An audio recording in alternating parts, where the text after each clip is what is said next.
They are ready, willing, and able in Waco, Texas. It's all about the Big 12. We begin at Baylor, where the nation's new #1, the Oklahoma Sooners, hope to beat down the Bears. Here's Bob Stoops. This is College Football Saturday Kickoff. The battle for the Big 12 trophy officially begins today, and it all culminates December 6th at Arrowhead Stadium.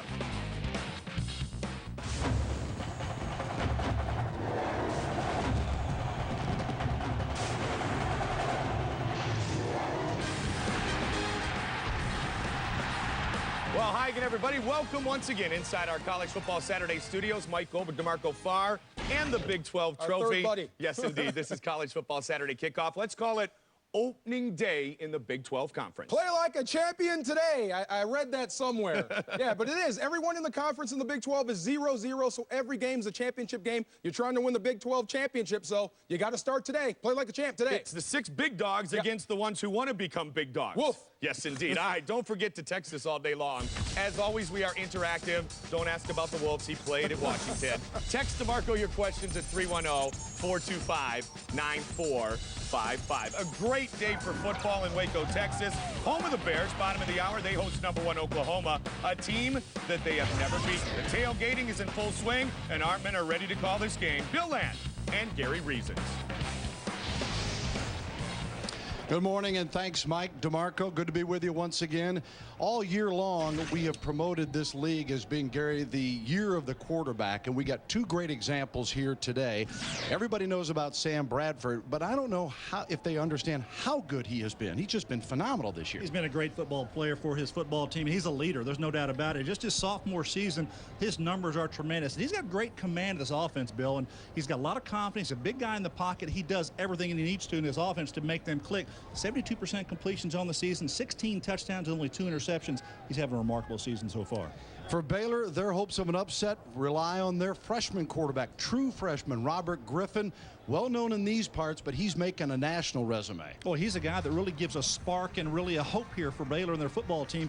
He's a dynamic, electric player. He's got great speed, great athleticism, and he's a guy who's going to make plays, not only throwing the football with his feet. I think he's a pretty accomplished passer, too. He's got 60% completions on the year, no interceptions for the young quarterback. That's a good number. All right, huge challenge here today. We look forward to it here in Waco. Fellas? Bill, Gary, thank you very much. #1 OU, Baylor have met 17 times. Oklahoma is 17-0. Yeah. If the unexpected were to happen today, how would it happen? How's Baylor going to pull an Ali, beating Foreman? That's what I want to know. How are they going to pull an Oregon State and beating USC? Let's go to the D list and let me tell you. A, stop the run. Oklahoma's strength is their running game behind that big offensive line. Sell out to stop the run. You give yourself a chance.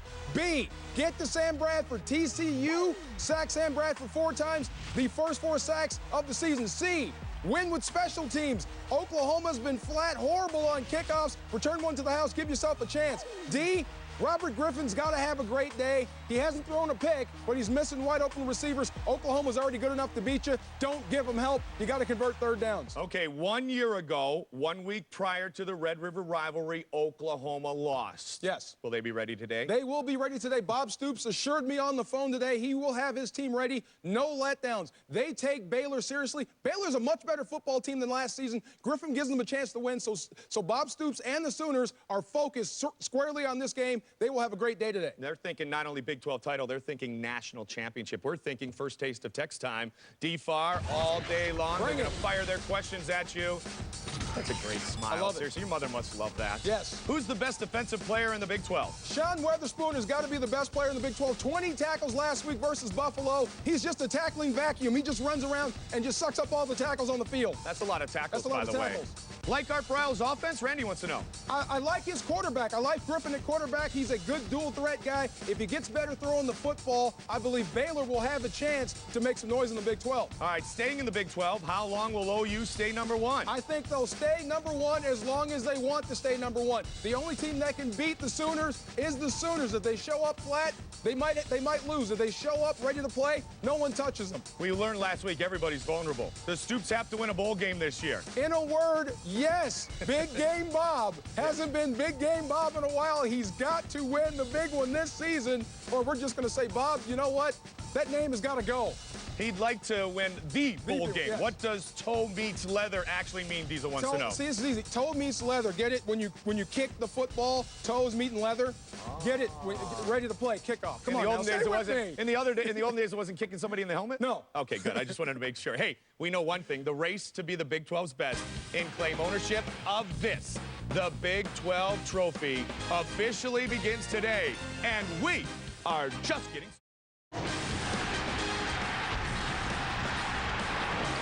Welcome to Big 12 College Football Saturday and the KFC Big 12 Game of the Week. Today it's the nation's #1 team, the Oklahoma Sooners, in Waco at Floyd Casey Stadium to take on the Baylor Bears, the Big 12 Conference opener for both ball clubs. Hello, everyone. I'm Bill Land along with Gary Reasons. Glad to have you with us. After upset Saturday a week ago, Oklahoma is the new #1. Huge challenge for Baylor, 2-2. Vastly improved, Gary. Art Briles, the first-year head coach, has found a quarterback in true freshman Robert Griffin. Well, Robert Griffin is an exceptional athlete. That's the first thing you look at when you see this young man play. You know, just the numbers that he's done so far this season, pretty impressive. He'll do it with his feet and throwing the football. No interceptions on the year. Good decision-making that he's done so far this season. And to take a look at him, he is a true dual threat. He really is. He'll take the pounding from the defense and he'll run the football. He's got an accurate throwing game, and I think he makes good decisions with the football, but he's a guy that makes a spark. You take a look here against Wake Forest early in the season. This is the first signature run of Robert Griffin's young career, and I tell you, everyone here at Baylor, they took notice. He gives them the hope they need for the football team. And so far, mistake-free with that 0 INT. He'll need to have an afternoon like that today to handle this Oklahoma Sooner team. Gary, you were in Norman last week. They blew out a top 25 TCU. They did it early and often, 35-10. Sam Bradford leading the way. Well, no doubt about it. Sam Bradford is the leader of the Oklahoma Sooners, and him offensively, he's a great, smart quarterback. Just a sophomore now. He's 15-3 in his career as a Sooner quarterback. 4-0 this season, looking to go to 5-0 to lead this team. He's efficient with the football, great decision-making, and he's a talented player as well. Yeah, and just a sophomore. What a terrific talent. Oklahoma, offensively, their numbers, well, we got to show you a graphic because they just blow you off the board. Oh, really, the things that they do offensively is just tremendous. You just look at the things they do. Points per game, almost 50 points a game. And look at that, 6.9 yards per play. This is a tremendous offense. They really ramp it up, or they give their defense a lot of rest out there because they score almost at will. One of 6 Big 12 teams that are ranked, and they're all going against unranked teams today. Can the Big 12 survive all the upset bug that has been going around? Stay with us. It'll be great here today as Oklahoma, the new #1, taking on the Baylor Bears in our KFC Big 12 College Football Saturday Game of the Week.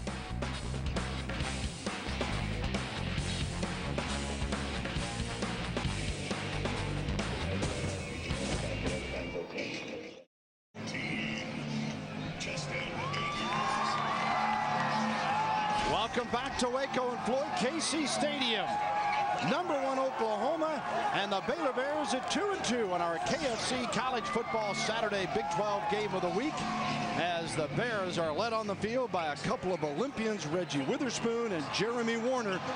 They'll need an Olympic-type effort to pull off a major upset here today. Art Briles, though, is slowly changing things here in the Brazos Valley. He's got them at 2-2. They played a tough non-conference schedule, coming off a loss to a top 25 UConn, had a week off to heal their wounds, which they needed to do, Gary. Yeah, I think they need to kind of tighten things up here a little bit, just kind of get in the groove and give them an extra week to prepare for the conference opener. That's always a good thing, especially against the #1 team in the country. Sanders and Lamar will return the kick as Bob Stoops' team won the coin toss and deferred. They will start off kicking off. Stoops in his 10th season. His numbers are as mind-boggling as his team's offense. 1 victories in his 10th season, and the defending Big 12 champions and the new #1 into the end zone. It is bobbled, and they will down it there as Sanders gets the advice from Lamar, and that means Baylor will have it 1st and 10 from the 20-yard line. Yeah, a little surprised here that the Sooners elected not to go on offense as well as they played last week, start against TCU in that football game, but going to have Baylor coming out on offense first, and that means Robert Griffin. KFC provides the starting lineups. Robert Griffin, you see the numbers there. Dual threat, obviously, with a 7-5 as far as the TDs produced. No interceptions so far. He didn't start the opener, but he was very impressive in the loss to Wake Forest, and it's been his job since. and he completes this one to Geddes to the 25 and out of bounds. Picks up 5 or 6. We'll see where they spot the football, as it'll be second down coming up. Geddes is a big play threat. His 12th reception of the year. He picks up 5 on that play. KFC with the rest of the starters. Jason Smith, the guy they're talking about to go high in the NFL draft. It's a veteran group. It's a solid bunch. Finley, Smith, White, Wright, a freshman, their leading receiver with 15 grabs, 185 yards. Griffin, incomplete, picked off but out of bounds. As Oklahoma was right there in tight quarters, Brian Jackson defending, and Wright, the intended receiver. Defensively, we'll take a look in a moment. Good job here by the quarterback getting outside, trying to elude the rush, almost got away, and almost an interception here. Brian Jackson got his hands on the football, but falling out of bounds. Oklahoma took advantage of 4 turnovers last week and took care of TCU while Baylor was idle. Now we're set up here in a 3rd down and 5 for the Bears from their own 25. Griffin, good protection, incomplete, right off the hands of Brad Taylor, the sophomore receiver. And now let's take a quick look at the KFC defensive starters for the University of Oklahoma. They gave all those guys game balls last week for their effort against the Horned Frogs of TCU up front. The linebackers, Ryan Reynolds is healthy and is becoming a star. Lewis is a young guy that has really come out to excite people early. Franks, Harris, Holmes, and Jackson in the secondary. Bob Stoops says they're vastly improved in that area from a year ago as well. Yeah, we'll talk about keys in this football game. One of them that I'm going to point out is no 3 and outs for Baylor offensively, but that's exactly what happened here for Oklahoma starting this game. They stopped Baylor. They weren't able to convert that 3rd down. Epperson, the punt. Derek, a sophomore out of Southlake, Texas, from Keller High School. And Dominique Franks making the catch. And a 33-yard punt.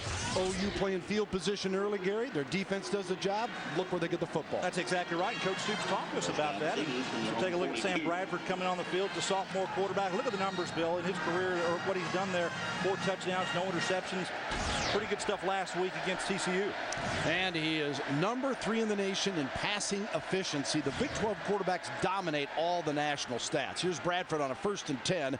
Incomplete on the Baylor sideline. KFC bringing you the starting lineups for today's ball game. Lamb was putting pressure that time on the quarterback. Let's take a look now at the rest of the offensive unit up front. This is a load, no pun intended, with Loadhold, Robinson, Cooper, the real leader at the center position. DeMarco Murray, their outstanding tailback, leading them in rushing at 335 yards a game. Murray the carry on the 2nd down play. Leon Freeman making the tackle. Well, offensively, Oklahoma does the up-tempo offense. They bring the play in from the sideline, and everyone just goes to the line of scrimmage, and they can go immediately if the defense is trying to substitute, or they can go at their own pace. 3rd and 5 for Bradford and the Sooners. He's got time, and he's got Manny Johnson. Watch out. No one will catch him. Touchdown, Oklahoma. Johnson picking up where he left off a week ago.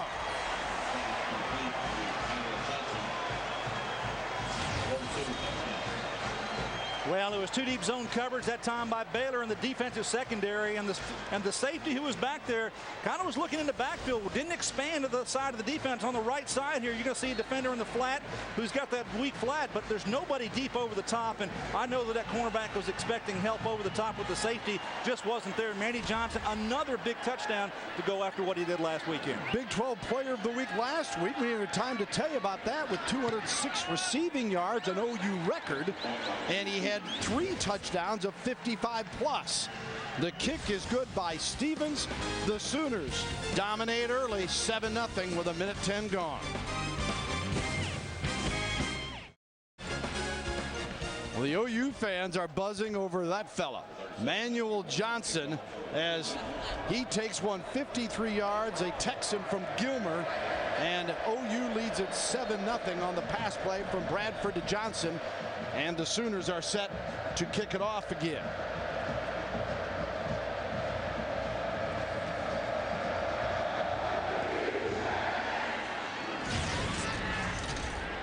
Nicely done that time as it sails out of the end zone and will be 1st and 10 at the 20-yard line.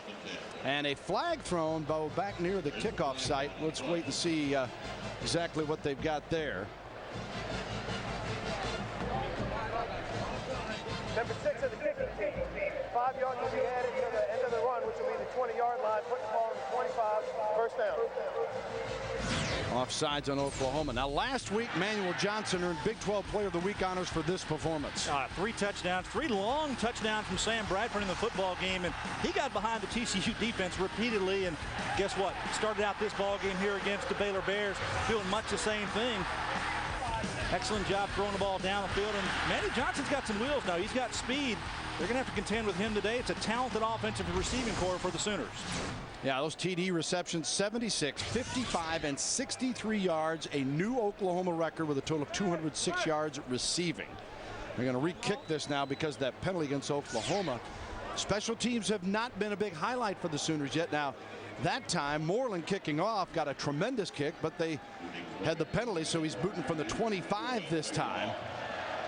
And in the ball game last week against TCU, kind of a poor kick coverage unit went out there, allowed TCU to get great field position, allowed 3 points on the drive, but that's something Bob Stoops is concerned with. He wanted to get consistency in the kick game and the kick coverage game.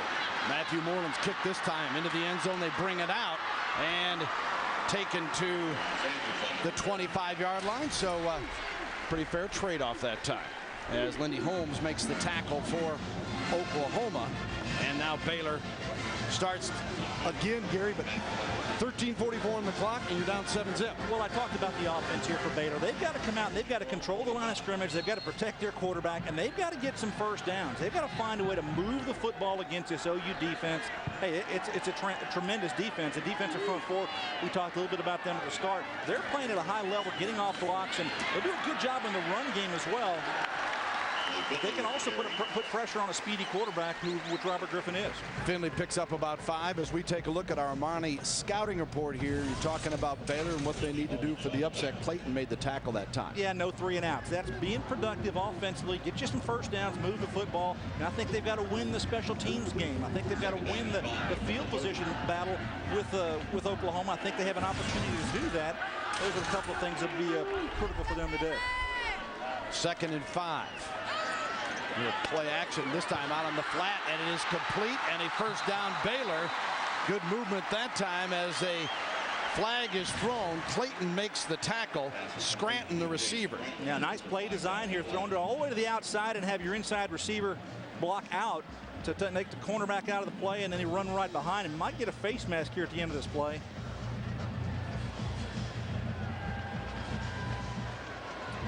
Officials discussing it and trying to figure out what's going on. There is no foul on the play. The original flag was for a face mask call. However, the tackler did not pull or twist the face mask. First down. So a 10-yard pickup will stand. Well, he picks it up, picks the flag up. I think if it's not there, it's a good block to the outside to allow him to get up the field. And I didn't see a face mask in there at all, did you? Yeah, and as a result, Baylor's happy with it anyway. So 1st and 10, the ball on the 40. Gary, you're talking about no 3 and outs. To me, one of the most amazing stats this year in college football is Missouri, with Chase Daniels in the game, has not had a 3 and out in their first 4 games of the season. Wow.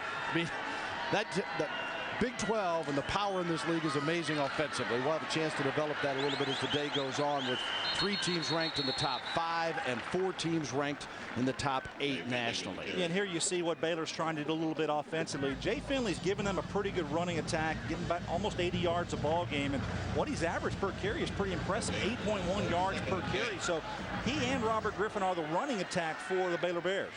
Yeah, as he is 7th in the league in rushing per game. And a quick hitter this time, and Baylor getting a little tempo now. Travis Lewis makes the play defensively as the Bears go to Thomas White. White, a senior out of Plano, Texas. And this is adjustment at the line of scrimmage by Griffin. He sees a defender out there. He can get a blocker on him and throw that little screen behind him, try to get some positive yards. So it brings up a 3rd and manageable here. 3rd and 4. Griffin finds his man right. Down the sideline, cuts it back across the 40, and down near the 36-yard line. Kendall Wright, a freshman out of Pittsburgh, Texas, and another true freshman. What a combo these guys may end up being. Well, they're a complementary pair, but I think that this whole football team is really starting to take the attitude of their head coach. Art Briles brings a new swagger to this football team. Hey, when we talked to him this week, he had a great amount of confidence about his system. He was confident about his players, and he feels like that when they're on, they can compete and they can win football games, especially here in the Big 12. 1st and 10. OU territory at the 35-yard line, they call it. Griffin scrambles here and throws it to the sideline, incomplete. Avoids the hit as Adrian Taylor was pressuring him. Taylor, a sophomore from Mansfield, Texas. Some people think, Gary, all right, OU's #1. They got Texas next week. Oh, they'll overlook Baylor. When you have as many Texans on their roster like Taylor and these guys, I think that problem is minimized. Oh, there's no doubt about it. They're going to come in, and Oklahoma is focused for this football game. I don't think there's any doubt about that. I don't think Coach Stoops, knowing what happened last Thursday with USC in their football game against Oregon State, would allow his football team to enter any contest on a flat nature. And I don't think there's any chance of that today. They know what they're up against. This one nearly picked off as Griffin was pressured again. Gerald McCoy leading the way, the sophomore out of Oklahoma City. You know, one of the things that the defense for Oklahoma has prided themselves on the last couple of weeks, they haven't allowed a touchdown build to the fourth quarter, and almost an opportunity here for an interception there. See Travis Lewis coming downhill and almost got his hands on it. Turnovers have become bigger than ever, I think, in college football with the spread offense and the way teams are able to go up and down the field, and defenses kind of getting dizzy these days. Both these teams have done well in the turnover margin categories. 3rd and 10 here. Griffin steps through, escapes 2, and then goes down near the 31-yard line as Oklahoma collapsed quickly. Keenan Clayton was there to make the stop, a junior out of Sulphur Springs, Texas. And he's done a good job for the linebacking position for the Sooners. What he does on Robert Griffin is he breaks down and doesn't give him a two-way go. And so when he's there, he realizes he's not going to outrun Keenan Clayton. He's got pretty good wheels. He's a strong safety type player at linebacker with speed. 4th and 6 from the 31. Baylor to go for it. Griffin in trouble. OU collapses, and they've got him again. This time he is sacked on the 38-yard line. Travis Lewis leading the way, the weak side linebacker. Lewis, their leading tackler, coming in with 33 tackles. Give him credit for his 4th sack of the season. Well, just bringing pressure and bringing more that the Baylor Bears can block. So overall, pretty good effort there by Oklahoma defensively. Watch the right side of the screen. You see the little twist there go underneath, and good job of continuing to the quarterback. Robert Griffin just trying to find a place to get through there. Nowhere, no opening there in that front. 1st and 10, Oklahoma taking over on downs from the 37-yard line. Bradford hands it off. Murray. He finds a bit of a hole and sneaks across the 40-yard line. Armani with our scouting report for the Oklahoma Sooners. Well, for this football team, I think offensively play up-tempo. Play fast, play excited, play with enthusiasm. Use what you have in the football game as far as take what the defense gives you, run the football, throw the football. And defensively, we're seeing it already. They've got to contain Robert Griffin. Don't let him expose some weaknesses with the defense outside of the tackle box. And they did that on the last possession. And the handoff to Clapp, and he takes it for a 1st down to the 47-yard line. Leon Freeman makes the stop. And there's nothing wrong with getting Big Mac Clapp the football. 6'3", 235-pounder. He'll give you a little downhill run and be a powerful runner out there as well. So now a running 1st down for Oklahoma. Haven't seen a lot of those in the last couple of ball games. 1st and 10, ball on the 47. Play action. Bradford got great protection, and it's complete to Iglesias. Iglesias, a spin. Oh my! Still going, and then brought down at the 22-yard line. Joaquin Iglesias from nearby Killeen, Texas. A flag is thrown. Williams made the tackle for Baylor. Yeah, we're going to get a block in the back by Manny Johnson. He came back to try to help out. Iglesias tried to get a block for him. Illegal block in the back. #1 in the offense. 10-yard penalty from the spot of the foul, 1st down. Yeah, this is very obvious. You're going to see Manny Johnson come downhill from the left side of the screen. And, you know, Iglesias trying to make something happen on the sideline here, making people miss. But right here around the 25-yard line, just watch the block in the back right there on Manny Johnson. That's not going to be missed by the officials. But yet they still mark it from the spot of the infraction. So it's still a 1st down and a big play for Oklahoma's offense. Yeah, but had it gone without a flag, been a 31-yard pickup. Instead, the line of scrimmage is now the 33. But as Gary mentioned, 1st down, Oklahoma up 7-0. They scored on their first possession on a 53-yard TD pass. Bradford to Emmanuel Johnson, in case you were not with us. Here is Murray, cuts it back. Murray shows some power go along with that elusiveness as he bows his head down to the 28-yard line. Williams the stopper there. And let's take a look at KFC's defensive lineup for the Baylor Bears. Leon Freeman, a ex-Army guy who spent 3 years in the service and some time in Iraq. He knows what tough's all about. Pavelic, the leading tackler on the club. And we'll get to the secondary here in just a moment as OU again keeps it on the ground.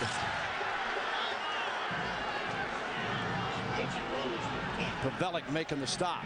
Yeah, Pavelic's been a pretty active linebacker for the Baylor Bears the last couple of seasons. He actually leads the Big 12 in total tackles per ball game, getting 12 per contest. So he's going to be in the mix all day if Oklahoma continues to try to run the football.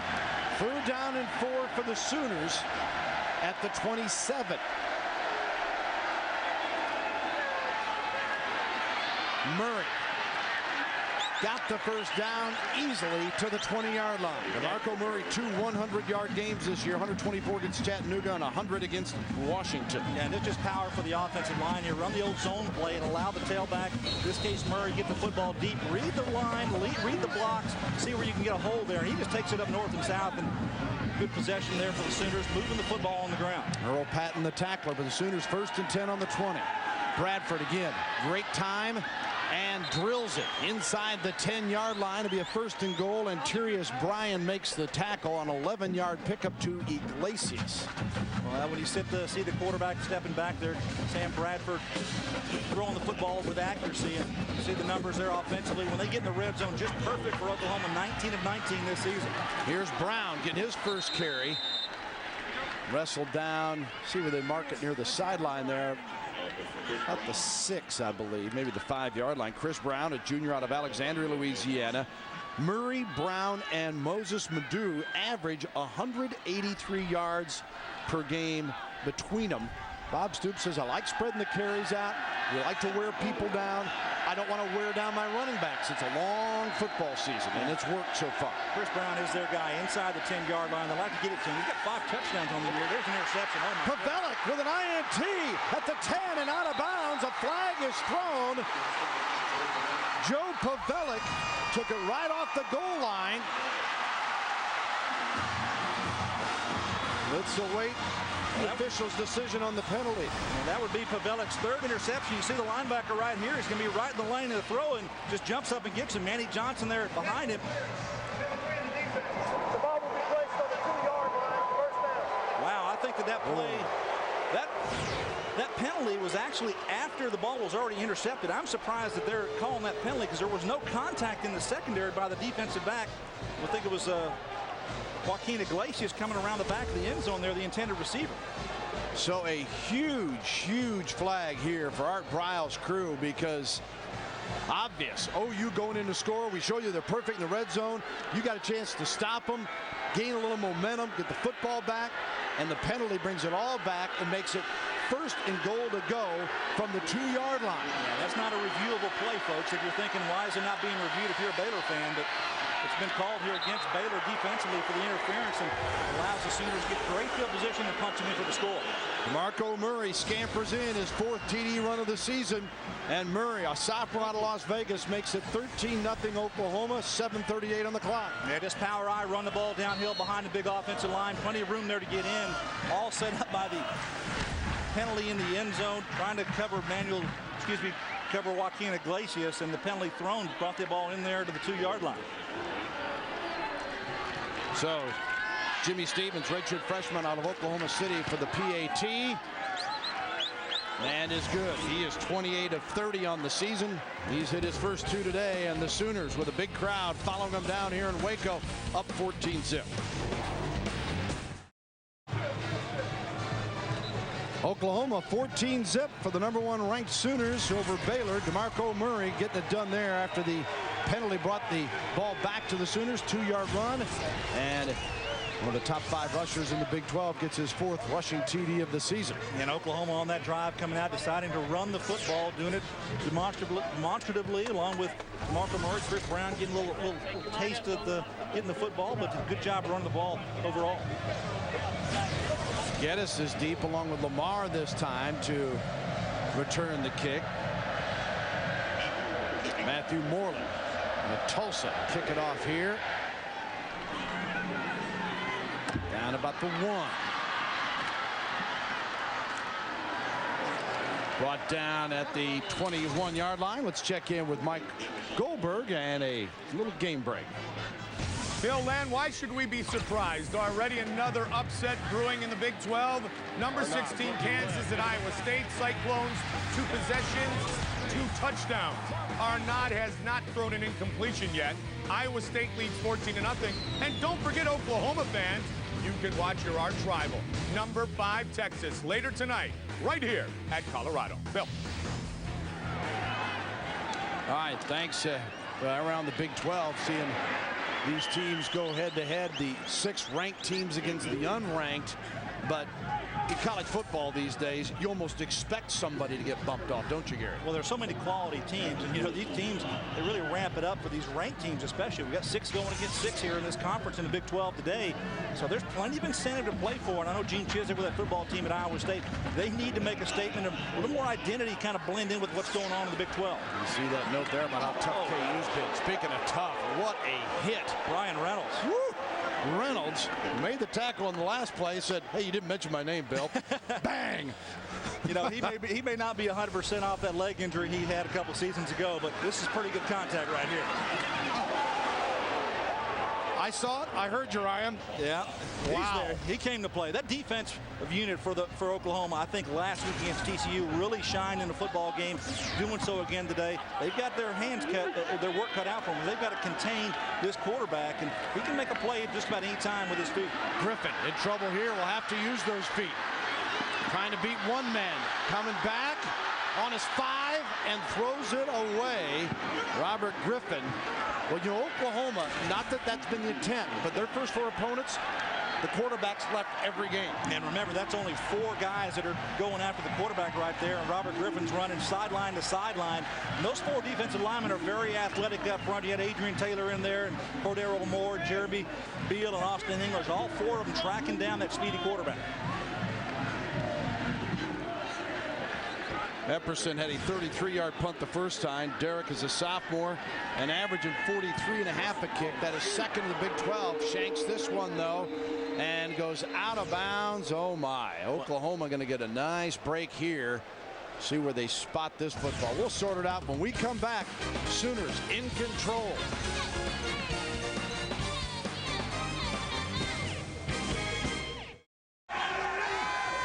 Give them a helmet and some pads. Baylor needs some superhero help here. They got some superpower on the sideline. Maybe they can get them in the ballgame. It has been Oklahoma true to form. They have slapped Baylor around 14-0. And now after a 12-yard punt, OU on the 31 of Baylor on a 1st and 10. And here is Johnson again. And he shows that not only is he fast, he's also tough to bring down in traffic as Manny Johnson picks up 16 before Burke tackles him. First down markers brought to you by Overstock.com. Your entire order ships just $2.95 at Overstock.com. Overstock.com at home with the O. 1st and 10 at the 15. Coming around is Broyles at the 10. And the freshman, redshirt freshman out of Norman, Ryan Broyles. He's already got 3 touchdowns this year. Carries it near the 8 before Hardiman makes the tackle. Well, he's an exciting player. They want to get his hands on the ball, just bring him around the edge here and see if he can outrun the Baylor defense. He gets the first wave there, but the second wave not getting by them.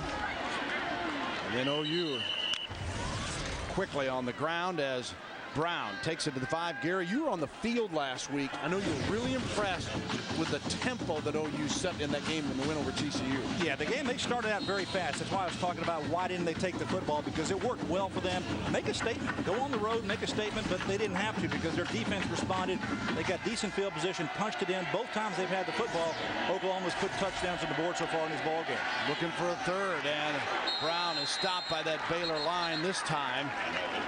Picks up a yard or so, and Antonio Johnson, a sophomore linebacker from here in Waco, with a stop. He had a career-high 9 tackles in their last outing up at UConn. Really knocked off the top 25 Huskies. There are 2 wins over Northwestern State and Washington State. Brown, and this play will be brought back as whistles before get underway. Again, going no huddle, quick offense here, quick tempo, trying to get the Bears a little bit out of alignment there. I didn't see an offensive problem there as far as the formation or anything to be offensive. This may be against Baylor not being onside.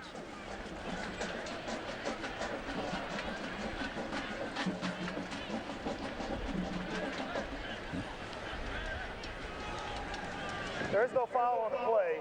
Oklahoma substituted a player, which allows Baylor an opportunity to match up. We'll replay second down. Here's your explanation. Yeah, if they bring one on, then the defense can bring one on as well. But nonetheless, Oklahoma went up tempo, got to the line of scrimmage, and punched that ball in the end zone. And you had Baylor standing up. Their defensive linemen weren't in a stance to take on the offensive line blocks.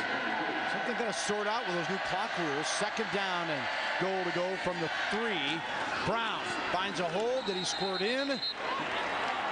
No signal yet. The far line judge is calling him down just short of the goal line, but see the kind of authoritative run that Chris Brown likes to run downhill. And look at his pads low. He's a powerful runner. He's a back that's of the 3 running backs, he is the most physical guy with the football. Brown 2 years ago here in an OU win, 24 carries, 169 yards against Baylor. 3rd and goal, and Bradford himself in for the touchdown. So Sam Bradford gets his first TD, a second TD on the rush, and Oklahoma bumps it to 20-0. Not a bad call there to go behind your left side. Your big guys, Duke Robinson and Phil Lowhold on the left side of the Sooners line, and Sam Bradford punches it in there. Nice, easily there. The linebackers can't even get to him. Bradford threw for 1. Now he scores 1 himself. Stevens will come on for the PAT. And look at Sam, one of the multiple Heisman candidates out of the Big 12. We'll get into that a little bit as we go along today. And Stevens knocks this one through. So Oklahoma, number 1, no problem. They lead it 21-0. Pick up the ball. The kickoff to get us in the end zone, and he bobbles it, and then we'll down it there. Welcome back to KFC's Big 12 College Football Saturday. Sam Bradford scoring his 2nd touchdown of the year. First today, and the Sooners with a comfortable 21-0 lead. 6-play, 31-yard drive after a poor punt gave Oklahoma excellent field position. Yeah, now you take a look at Baylor here offensively. They've got to move the football. They've got to find a way to do something against this Sooner defense and keep their offense out there on the field. Too much pressure being put on the Baylor defense, both in the kicking game with poor field position, and the offense not converting any first down. Handoff here, and not much room for Jay Finley, as Ryan Reynolds is there. Well, Art Briles told us yesterday, he said it's one of those pick your poison deals with Oklahoma. He said you're going to try to milk the clock a little bit, get your running game going. You try to hit some quick hitters in the passing game. He said they're so sound defensively, it's very difficult. You take the pressure off the quarterback, Robert Griffin, by handing off to Finley and company and trying to throw those quick passes, but Ryan Reynolds did a nice job there at the middle linebacker spot, just filling the hole, making a good clean tackle. Griffin keeps it this time as he faked on the pass, and Reynolds is again there to chase him out of bounds. You know, the thing that this Oklahoma front has, it's got speed. Austin English there, the first to contact Robert Griffin. Then you have Ryan Reynolds helping him get out of bounds. But the defensive front, both the defensive ends for this team, you take Austin English and you take Jeremy Beal on the edges here for Oklahoma. They can contend with all these speedy quarterbacks in the Big 12. Baylor 1 of 4 in 3rd downs, and they're 45% on the year. 1 of 4 today. 3rd and 5 from their own 25. Whitaker the man, or the right, the man in motion. And then the pass is incomplete. They're trying to get it to Brad Taylor on an inside little screen there. Ball well overthrown. So just miscues here, misfiring by Baylor offensively. And the punt team comes on once again. Poor success last time by punter Derek Epperson. That punt, he's averaging, Bill, he's the number 2 punter in the Big 12, averaging 43.5 yards per punt. Uncharacteristic the last time out on the field. Yeah, and again here with the wind in his face. This time he gets a good kick. Franks is the deep man. Nice catch by Dominique Franks to save him some yardage there as he grabs it at the 33-yard line.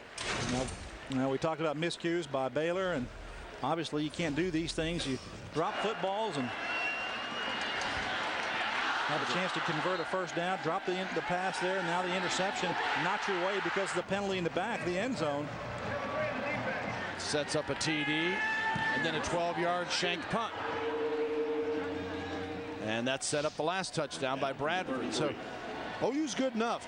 You give them breaks, you'll get demolished. 1st and 10 on the 33 of the Sooners with 2:54 to go in the first quarter. Bradford all day, wide open, complete, and down to the 40-yard line of the Baylor Bears. Cheney, the receiver, Quinton, his 5th reception. Jeremy Williams, the tackle. Yeah, utilizing 2 tight end personnel in this football game and 2 wide receivers. Cheney's going to be one of the receivers down here near that near hash mark. Get a tight end open the middle of the field. Doesn't take him, but he'll take this guy down the field about 10 more yards. So Cheney doing a good job of just looking for the football, and Sam Bradford delivering. 27 yards on the pickup, back on the ground. DeMarco Murray with the next carry, and to Pavelic before he is stopped at the 34-yard line. And you got some miscommunication, I think, in the Baylor secondary to have those guys wide open as they are. Jermaine Gresham came across the middle of the field. And you had Quinton Cheney make that play, and Bradford pretty hot so far in his ball game, starting 5 of 6 and over 100 yards passing, 137 on the day. Wow, what a performance. First quarter, 2:10 to go. 2nd and 4 for Bradford and crew. Murray. That'll move the chains down to the, 28-yard line, 27 maybe, as Price made the tackle. That's a little more of a characteristic run that I think that people are trying to see from DeMarco Murray. Gets into the hole and then tries to make people miss. Make that first guy miss. That's an excellent cut there. Pavelic, a good linebacker, can't keep up with him, and he gets into the 2nd and 3rd level of the defense, and that's a nice run there by DeMarco Murray. Murray, you might recall last year, 764 yards rushing, dislocated his knee, though, in the 11th game.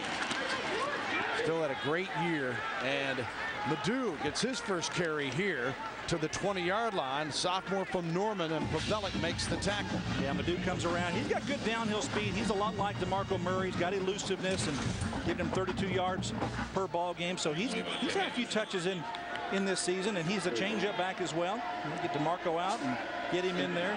Gives him that quality depth that you like to have with your running back position. Listed as 6 foot 196. He's averaging 3.5 per carry. Bradford chased out this time, dumps it off to Gresham, and Gresham takes it inside the 5-yard line. Jermaine Gresham, a junior out of Ardmore, Oklahoma, big play receiver. He's got 14 TD receptions this year. Patton makes the tackle after a 15-yard gain. And he's the tight end that I'd like to build a team around. He's 6'6", 260 pounds, runs well, catches the football well. He's an exceptional athlete. Nice job here by Sam Bradford being elusive and then coming downhill to his big tight end. And pretty physical player. It takes 3 of them to get him on the ground.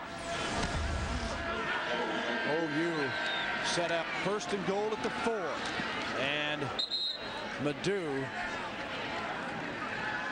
where's that, Murray? We'll see when they sort him out here. Madu, I believe, yeah, and takes it down near the 2-yard line.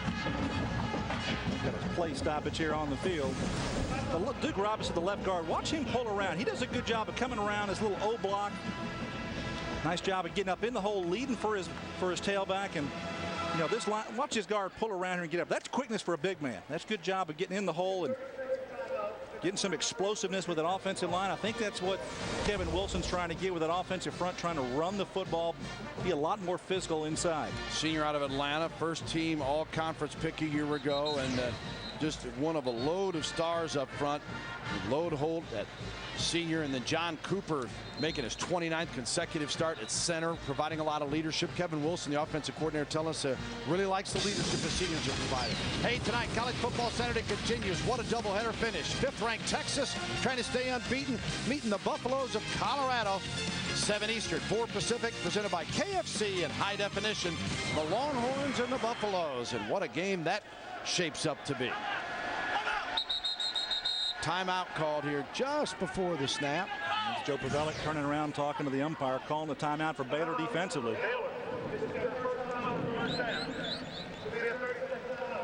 So timeout, Baylor there first.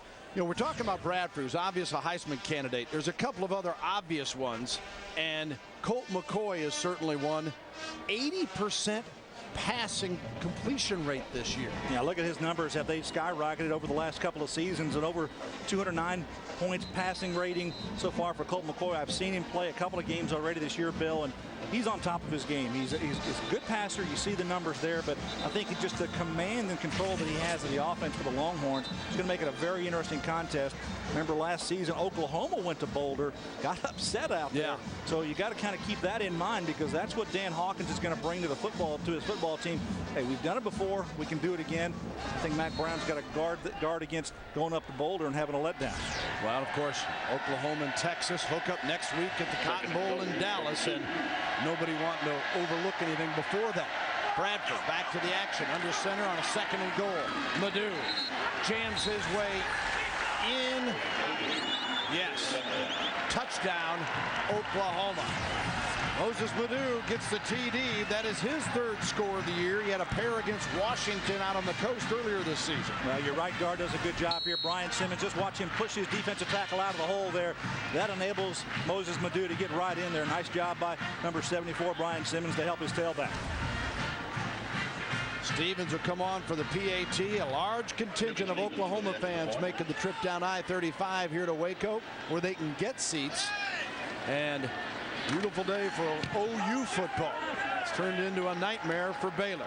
The kick is good, and the Sooners, with Stevens adding the PAT, make it 28-0. 4 different players have scored for Oklahoma, and this has kind of been their MO this season. They hit you early and hit you off. Well, they're perfect on their possessions. Obviously, you see the 4 touchdowns here and how they've done it. Throw the football, run the football, just being a great offensive power. That's the dual threat that Oklahoma possesses offensively.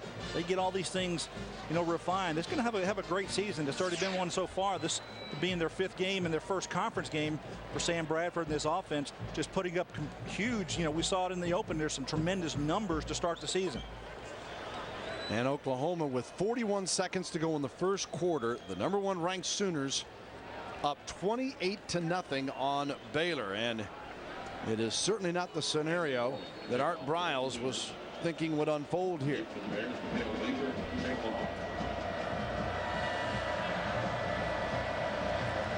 Matthew Moreland again to kick it off. It's one more boot with that win. This one taken down near the goal line as they tug on it, and brought back out near the 30-yard line. And for Baylor, they'll take over there after Baker with the return. Oklahoma, look at that 1st quarter stat. They've outscored their opponents 103-3. Pretty good start. Bob Stoops has got it under control there, and so think they're ready to play. Yes, sir. They get them out of the gates quick, and that's important in college football today, to establish who you are, your identity early in football games.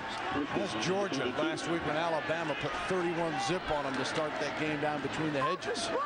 Griffin keeps the football. Slipped a bit and then took the hit.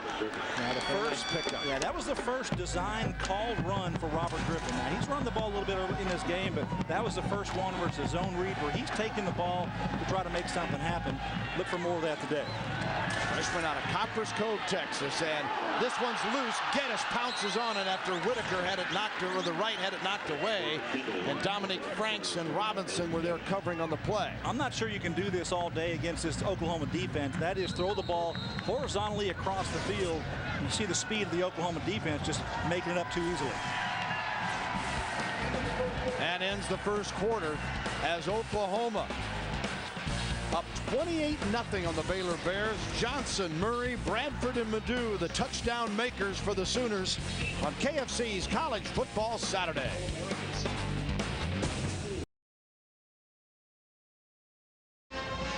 Welcome back. Bill and Gary Reasons with you. KFC's College Football Saturday. Big 12 action from Waco. Bears trailing 28 zip. 3rd and 12 to start the 2nd quarter from their own 30. Griffin in trouble again. Got some room now. 40, 45, 50. Got a block. And out of bounds. Late hit, probably. Yes, it will be. The flag is thrown. That'll give him another 15. Harris making the stop, and Baylor some real excitement to start the 2nd quarter. Well, decent coverage in the secondary for Oklahoma, but it's man coverage, and it breaks down here. So Robert Griffin eludes the rush there by the Oklahoma defense, takes it down the near sideline, and when you see Nick Harris finishing here out of bounds, definitely a penalty easily seen. 36 yards. 36 yards on the pickup. Griffin, remember, set a school rushing record against Washington State with 11 carries, 225 yards, and 2 TDs. You see, if you don't contain him, what happens? Yeah, if you're going to play man coverage and you're going to rush a number of players on him, 5 or 6 guys, and he breaks free, there's nobody else that's going to contain him. Somebody's going to have to come off a receiver and make a tackle late. You're talking the Big 12 400-meter hurdles champ coming out of high school last December. And last spring, finishing 3rd in the NCAA. So he can fly. 1st and 10. And the handoff here. And not much doing that time for Ray Sims, the senior from Corsicana, Texas. Good pressure inside there by Cordero Moore, number 89, getting in the backfield of the Bears and kind of taking that play away. So they look at the game summary early on here. Everything going Oklahoma's way. Over 200 yards in the football game compared to Baylor's 44. And that's including that last run by Robert Griffin. Griffin just 5 of 11 for 33 yards in the air. 2nd and 9. Passing situation here. We'll find out. From the 18 of the Sooners, Griffin again chasing. Got a block. End zone, incomplete. Trying to connect down there and had a man in TJ Scranton, but OU had it covered as well as Dominique Franks was back. I think Jeremy Beal, he's in shock because he thought he had Robert Griffin in the backfield, and just how he backpedals, puts his hand out and backpedal away from a speedy Jeremy Beal. That's impressive to see this from Robert Griffin. He's a playmaker. See the Baylor red zone numbers. Oklahoma perfect this year. Baylor still working at it. And 3rd and 9 now from the 18.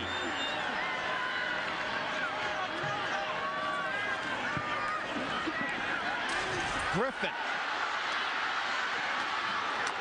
And stopped at the 15-yard line.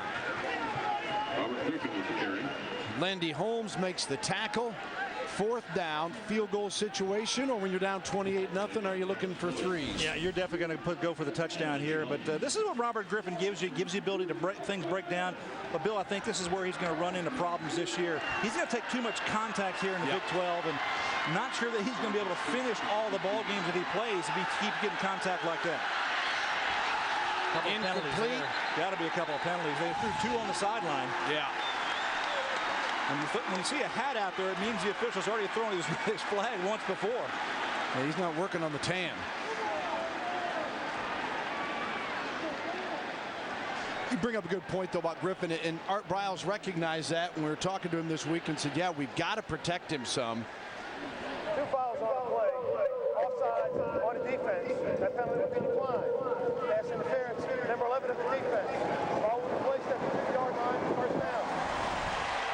You see the hard count there, gets the defensive line in there trying to put the pressure on the quarterback, and then in the secondary, that's Landy Holmes, a free safety, getting called for the penalty there, trying to cover Kendall Wright. So they're taking the pass interference play, gives them a fresh set of downs inside the 5-yard line.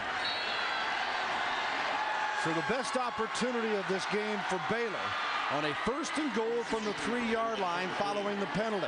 And I think this is probably going to be a run-pass option with Robert Griffin. You know, if I was a gambling man, I'd say put the ball in the hands of that playmaker. And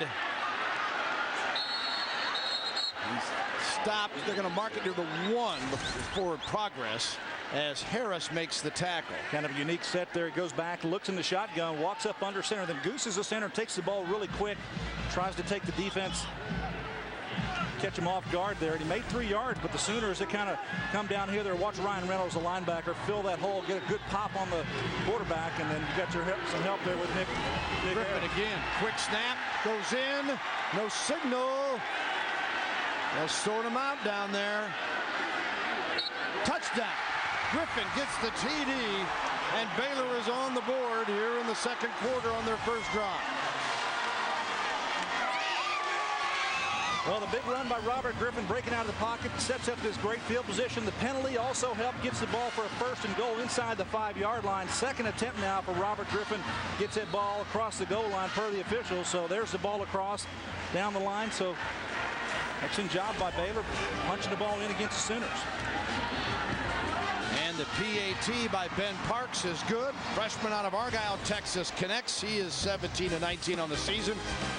Baylor, a TD, 28-7 Oklahoma.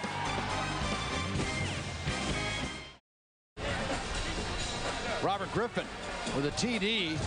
He was responsible for 4 in their last game against Connecticut. Threw for 3 and ran for 1. He gets the touchdown here and did most of the work himself on that 8-play drive that took 3:07. And now it is Baylor to kick it off. Down 28-7. Griffin's work here this afternoon. Already 45 rush yards in the football game. He's averaging 83 yards a game running the football, so right on target with what he's been doing this season. And the kickoff taken 1 yard deep out of the end zone. Oh, and a hit there. Iglesias is brought down at the 15-yard line. We may have a hold, though, defensive or on the kick return team by Baylor. We got a penalty out there, Bill. Atchison makes the tackle. Tim Atchison, a sophomore from Copperas Cove, Texas. Russell Scampbell and the Baylor Bears have teamed up to provide a chance for children between the ages of 6 and 12 to be an official Baylor Bear kickoff club. There are 2 fouls on the play. Offside on the kicking team. During the return, illegal block in the back on the receiving team. Fouls will offset. Now we're going to re-kick this thing. Yep. A couple offsetting penalties. Kick team offside. And bring the ball back to the 30-yard line, so they get to go again. Pretty good job, though, by Baylor coming off of a block and making a tackle there around the 15. Well, you see both coaches here. Special teams, but all mistakes drive you crazy. But special teams really get under the skin of the coaches because they can be such swing plays, Gary. Yeah, they certainly can, because you can get momentum. Field position is key in this football game. Oklahoma's used it to their advantage offensively when they've got the ball in their hands. And Baylor, you know, they've given up field position in the kick game. A bad punt early in the football game in the first quarter. So here you have a chance to cover a kick, make a play, and create decent field position. Hopefully your defense can go out there and find a way to slow down Oklahoma. It hasn't happened yet today. So Parks will kick it off again.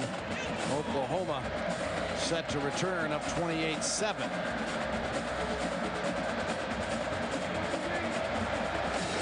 Iglesias and Murray, the deep men, and Iglesias again a step back into the end zone. This time the 20, and ducks under near the 24-yard line. So OU picks up a little yardage on that swap out. Let's check in with Mike Goldberg and another game break.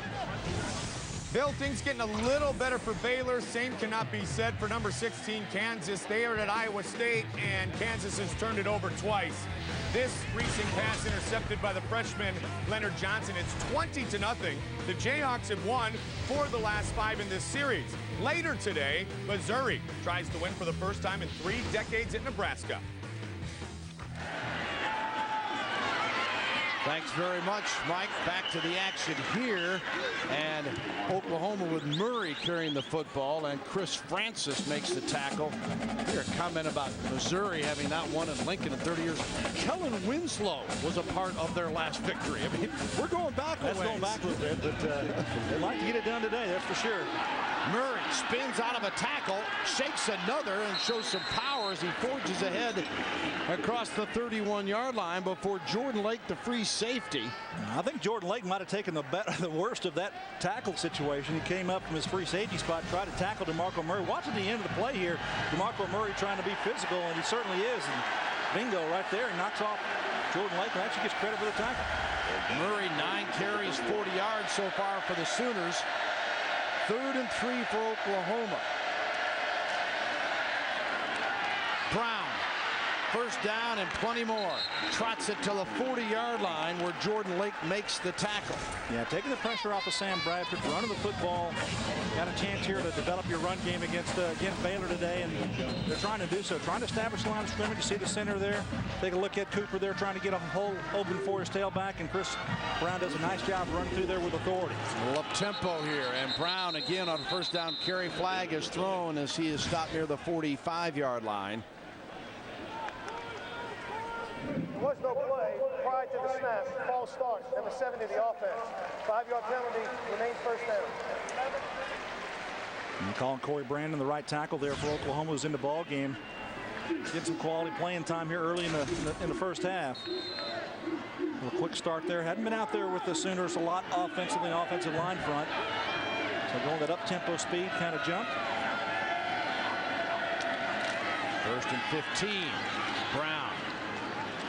Boy, moved that pile forward as he got stopped near the 40 and just kept on chugging the 43-yard line before he's brought down. 10:45 and counting here, second quarter. Floyd Casey Stadium in Waco, Oklahoma. Let it be known early on, if you weren't with us, that deserving that #1 ranking and scored on the first 4 possessions. Baylor starts the second quarter with a TD drive. Griffin providing most of the action of that, including the TD run. Here's a bullet pass, and Johnson, a nice reception, and brought down at the 48-yard line. Dwayne Crawford covering for the Bears. Crawford, a senior out of Giddings, Texas. And he's one of the better cornerbacks. You know, he's a pretty good player. He'll match up well against these offensive weapons that Oklahoma has, and come up in pretty good strike on him. Good size, 6 foot, almost 200 pounds, and a senior. He's experienced out there, Bill. Had a pick in the Washington State game. OU is 4-4 in third down conversions. The Sooners coming in 48% in these situations. It is 3rd and 2 here. Murray tried to cut it back upfield, slipped, and a little short of the first down marker. In fact, just shy of midfield. You saw him slide, and you see the black come up off his feet. Watch here, it's going to pop up, and this is this synthetic field that's got the rubber. It's got tires. You can take those grounded tires, and that's what they use as a base for this AstroTurf field. Really slipped on that badly. Oklahoma will go for it on 4th down. Murray, the running back. Everyone looks to the sideline for the call. Bradford, Iglesias got the first down. Well, that's a play where the defender goes it all for the interception. Jumps it. Iglesias gets 6 out of it. Well, that's right, exactly. And Joaquin Iglesias, a senior, he knows where he's going to go get that first down for his quarterback. Made sure of that with his body position. Bryan, the tackler on the play, and as soon as a new set of downs, 1st and 10, the 47. Bradford comes out of the pocket and throws this one away. Yeah, just one receiver out on it. They thought they'd get Joaquin Iglesias uncovered at the top of the screen, but they did not do that. Dwayne Crawford had him covered. Only one player out, so Sam Bradford smartly throws the football away. Iglesias coming in just shy of 2,000 yards receiving in his career, and number 13 in all-purpose yards at OU career-wise. He's wrapping up one heck of a career. This is game 5 of the season. Long way to go for the senior from Killeen, Texas. He's caught 17 balls, 268 yards coming in here today. 2nd and 10 now for the Sooners. Gresham in motion sets up to the left. Murray, and Baylor breaks through. And Johnson makes the stop. And the Antonio Johnson, who's their weak side linebacker, does a good job coming downhill right off the edge and get in the backfield and make a pretty good hit there on the tailback in the backfield. Negative play, what you like to see. 3rd and 11. Crowd gets a little buzzed here, hoping that Baylor defense can hold. Ball at the 48 of the Bears. Murray and Bradford in the backfield.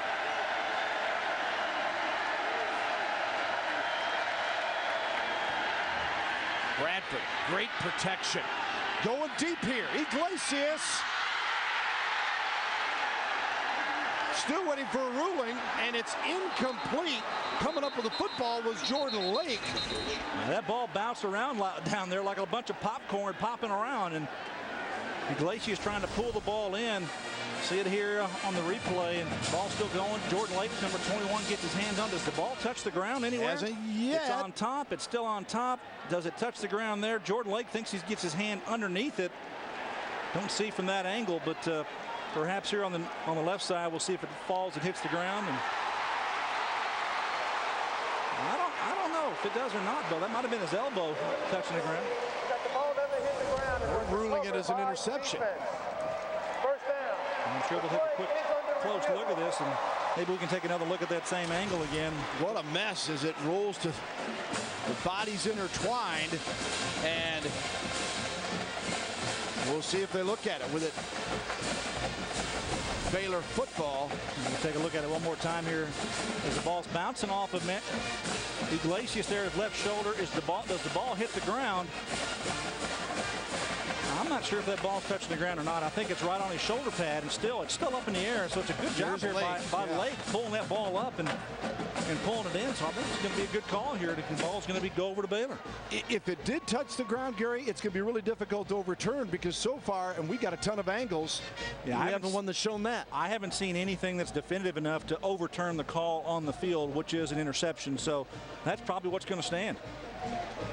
Don't know if that ball touches the ground because you got Manuel Iglesias' arm right there on top of it, and Jordan Lake looks like he pulls it out. It's kind of rolling it back there, see if we can see the ball touch the ground. With the shadows, you cannot tell there as the review is on. It's hard to tell. It's in that shadow and the arm right there together. So this is in the hands of the replay officials upstairs. I'm not sure if they can see it or not, Bill. I'd probably have to go with what's called on the field, and that's an interception. And we've talked about, there was your third long situation, and Baylor desperately trying to get something momentum-wise after they finally got on the board to start the second quarter. It was a huge play here. But you look at the pass, Sam Bradford put it right on the money. Yeah. And, and Iglesias bobbled that football. Should have just made the catch, pull it in, but it didn't secure it initially. And you had the contact there by the defense, and the ball popped around a little bit. So you can't fault it. If it is an interception, you really can't fault that to Sam Bradford. He's been stellar today throwing the ball. Yeah, he has been outstanding as he has been all year, as Bradford coming in with 16 TD passes and 2 interceptions is all. And Bradford, if that is the interception, will be his first of the day. Stands as called on the field, first down. Yeah, that's what we thought. So Baylor will get the football, and hard to argue with that. Yeah, hard to change that.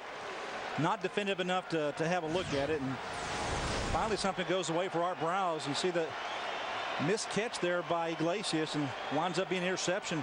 Good effort play by Lake, coming in there late and getting that football, get his hand underneath it, and going to get credit for the interception. Now, if you're an OU fan, you go, you know what? If that's an incompletion and we punt it away, we got him backed up on a 10-yard line. So there's a bright side for the OU fan as well. And Baylor trying to run it out of that end zone area now and getting back to the line of scrimmage. And Travis Lewis making the play. And I really like Travis Lewis as a linebacker. He's done a great job, I think, early in this season. Just a young player, Bill. He's just a redshirt freshman, and they feel like that he's been the biggest surprise for their defensive unit, and he's done a good job in space on receivers, making tackles. As he grows in that defensive system, I think he can be a star. Yeah, another Texan out of San Antonio, 6'2", 220, a redshirt freshman. We're saying his name a lot today. 2nd and 10. This one is incomplete, and a good pop by Holmes in the secondary on the intended receiver, Ernest Smith. Almost got it in there. That's one that Robert Griffin looks at and says, if I can fit this ball in there, it's in front of the safety, behind the cornerback, and this is one that open receiver just a little bit high. So now 3rd and 10. Baylor gets the pick, but they're on their own 10-yard line. They're going to gain any momentum, get it back in this thing. They need to move the chains a bit. Griffin out of the shotgun this time.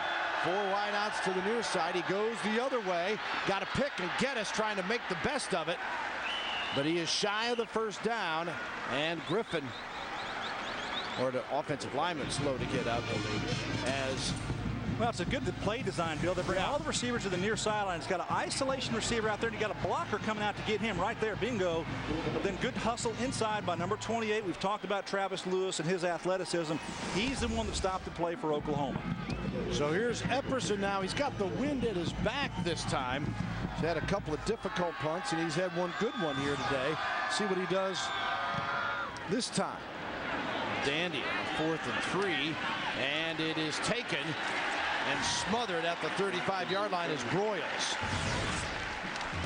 We'll take a brief timeout. KFC's Big 12 College Football Saturday. You're watching after a 45-yard punt, Oklahoma football.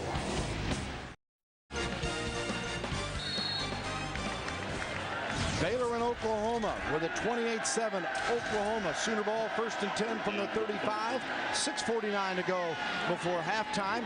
And Emmanuel Johnson, nice little turnaround and grab, knocked out of bounds near midfield very close to the first down, and Price making the stop for the Bears. Yeah, surprised that's not a penalty out of bounds.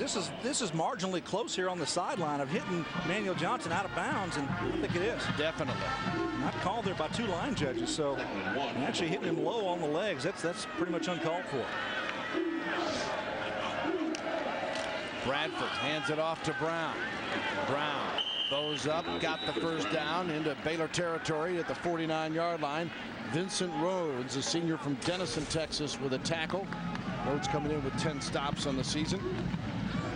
Now defensively, Baylor's had their hands full today, Bill. The running game has been pretty much in hand here for Oklahoma. They've been able to run the ball downhill, take the pressure off of Sam Bradford. He's thrown the ball effectively. Last time out, the interception off the tip ball by Joaquin Iglesias, the only thing that stopped Oklahoma today. Brown cuts it back and ankle tackle near the 45-yard line, just shy of another first down.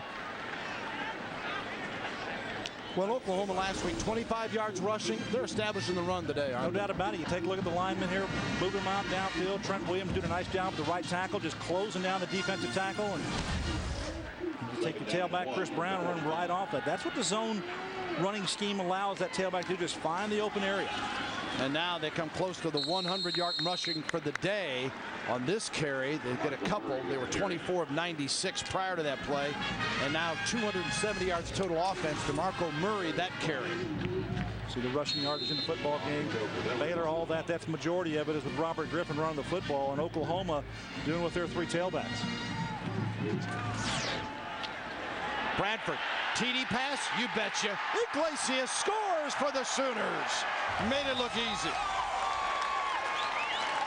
Iglesias, his 5th touchdown reception of the year. A 42-yard pass play from Sam Bradford to Joaquin Iglesias. Now he's matched up with Marlon Price, the safety out there, and Joaquin Iglesias gets behind him, and this is an easy throw and catch here. Sam Bradford shows he can roll out of the pocket, turn, and get his shoulders downfield, and throws a nice ball here to Joaquin and goes right by Price. Never even touched him, didn't even adjust him. Joaquin Iglesias turned out to be, I think, one of the most favored receivers that Sam Bradford has. And the kick is up and is good, as Iglesias today has passed Antoine Savage on the all-time receiving yardage list at Oklahoma. 35-7 Sooners. All right, thank you very much, Mike, DeMarco. Look forward to the halftime. 35-7 here. And Bears haven't been getting enough to eat. Iglesias putting the last bit of punishment on Baylor here with that touchdown reception, over 2,000 yards in his career. He passes Antoine Savage on the all-time list. Bradford moving up some career charts as well. We'll get to that in a moment as the kickoff comes and is fumbled, and I think Oklahoma's recovered. We'll see.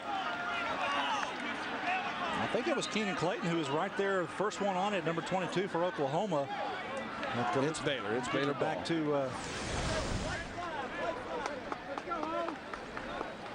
Taylor dropping the football, and then Baylor quick to pounce on it, though. So the Bears will maintain possession of the 25-yard line. Sam Bradford moving up the charts, and remember, what is this, his 19th start? And Bradford with 54 touchdown passes, past his coach, Josh Heupel, assistant coach. Got a ways to go to catch Jason White, the one-time Heisman winner, but just a terrific start for the first year plus for Sam Bradford of his OU career. And Finley, gang tackled, stopped near the 32-yard line. Yeah, biggest run of the day, except for Robert Griffin for Baylor running the football, and Finley coming downhill. We talked about him early in the ball game, that he's given them a pretty good running combination on the season coming into the ball game. Jay Finley averaging 79 yards a game and just not getting off the blocks fast enough to make a tackle on the young man.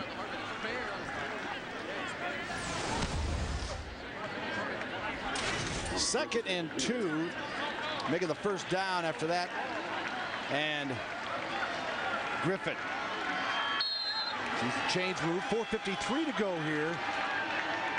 Baylor not looking for moral victories, but if you're going to slow you down, you got to get some offense productivity here. That's absolutely right. You've got to be able to move the chains a little bit, move the ball down the field, flip the field. If you don't score, at least put the defense out there in a better position they've been in. Oklahoma's had good field position most of the day.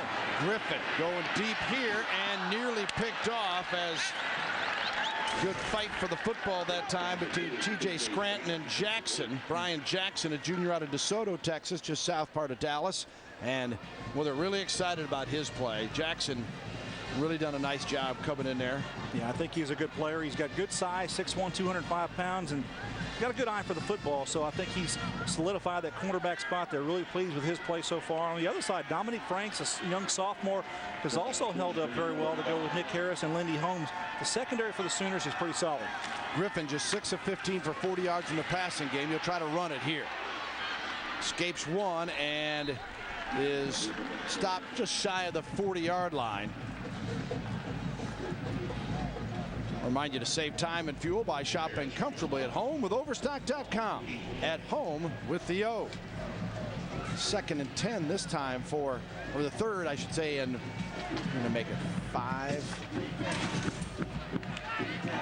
Clock moving. 4 minutes now. 3rd and 6. They make it officially.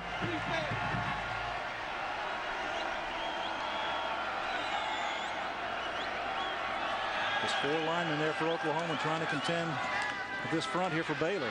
Right. Got the first down and escapes and dives to midfield. Kendall Wright. Lindy Holmes making the tackle. So they keep the football. I think Baylor's going to go up tempo here. You try to get the ball to your speed players, and it's exactly what Kendall Wright is. Breaks one tackle there. Brian Jackson can't get him to the ground, so that ensures the first down. On the move this time as Griffin, who shows you his power. He is stopped near the 45-yard line. But Gary, yeah, he's getting a little punishment out there. Nick Harris coming downhill. Remember yesterday we're talking to Coach Briles, and he stuck his head in the office. Griffin did, and he said, "You all right?" They haven't played in a week. He said, "Hey, he took a beating up there at UConn." And he said, "Still banged up." Still a little banged up, but he's game. There's no doubt he's going to be a competitor. This time, big play again. Griffin popped hard, but he takes it to the 25-yard line of Oklahoma. Little option game coming down the sideline, down the line of scrimmage there, and he just takes it around the edge. Nobody accounting for the quarterback, so Griffin turns it north down the field, and excellent job there. You see the blocks there, and he's just going to come straight down the field, trying to outrun the defense, and pretty good contact in the secondary. Franks and Harris combined for the tackle. 20-yard pickup, 12 carries, 72 yards rushing for Griffin. First down this time, gets a breather, and Baylor moving it nicely, and carrying the football that time, Sanders. Jeremy Sanders from Marlin, Texas. Come in averaging 4.4 carry, scored a touchdown. Oklahoma found a way to run the football a little bit here. Good gash run by the quarterback Griffin, and then getting around the outside. Another first down here. So inside the 15-yard line, ball around the 13-yard line. 1st and 10 for the Baylor Bears. Scranton wide left, 2 other receivers to the left side. Here he comes, right, trying to turn the corner. He does, to the 10. Nice move, stopped at the 5-yard line. Kendall Wright. Now, that's a nice play design. It's a run-pass option for Kendall Wright, who's gone the little flip pass here. And take a look at Kendall Wright, going to get the football. Here he is down here, and he comes back. They're going to pitch the football to him. Watch up here at the top of the screen, the coverage, and allows him to continue to run. This is a pass option. If he's not covered, he'll toss in the end zone, but pretty elusive there and a speedy Kendall Wright. Now 2nd down, and needed 2. Griffin stopped. Clock at 1:55. Remember, Baylor has 2 timeouts remaining, so that's not a big problem right now. And chance to obviously get a first down without a touchdown. It'll be 3rd and 1 from the 4-yard line. Well, the Bears not doing a whole lot through the air here, only 40 yards passing for Robert Griffin, but himself 73 yards on the ground. So the most they've done against the Oklahoma defense is run the football. And this time they do run it again. Jacoby Jones, he is stopped, but see where they spotted to get the first down as Keaton Clayton makes the tackle. He needed a yard. Just a lead play here, going lead on Ryan Reynolds, the linebacker, and Clayton has to come in to make the tackle from his linebacker spot. They're going to measure, I think, Gary. Yeah, they'll bring it out here with 1:16 remaining. You know, Bill, if there is kind of a strength of this Baylor football team, it should be their offensive line. They're experienced. They've got a couple of seniors up there on that front and 3 juniors, guard, center, and both guards are juniors, and the center's also a junior. So those guys give them a chance to compete if they can play and beyond. Take a look at the measurement here. Wow. 4th down. You saw just a link or two. Here's a look at their improvement offensively. Look at every category, particularly rushing the football. Passing, they're down a little bit because they're more balanced this year, but overall 428 to 351. And the big thing has been turnovers, where they are a +5 on the year. Last year they averaged -1.5 a game. They were last in Division I. Yeah, ball security is key, and just moving those numbers up in all areas. That run game has certainly been accentuated, especially with Robert Griffin in the fold. Did he get a chain link? I think he got the chain link. You got the push, get behind big J.D. Walton and James Barnard, the right guard. There's the signal. So set of downs with 1:01 remaining. Art Briles looking on, first year here after 5 very successful years at Houston. Went 32 and 26, 34 and 28 at Houston in his 5 years. Of course, outstanding high school coach at Stephenville, won 4 state championships there before going on as an assistant at Texas Tech. And Gerald McCoy hopping off the field there on one leg. Looks like something's is happening with his right leg, and don't know what that is, but he's out of the football game. And then there's some Granger still with an injury who is out. And Braxton. All right, 1st and goal for the 2. And touchdown, Baylor. He's got some quicks, Bill. Wow. Griffin. Lindy Holmes coming up and trying to make a tackle, but Robert Griffin comes down the side. Little option play for him, and he just turns the corner. The right tackle does a good job of blocking there, Dan Gay, number 71, and then he just turns that corner right there. And excellent job getting into the end zone. Yeah, with everybody in the building knowing what he's going to do. And he still gets by one of the top defenses in the country.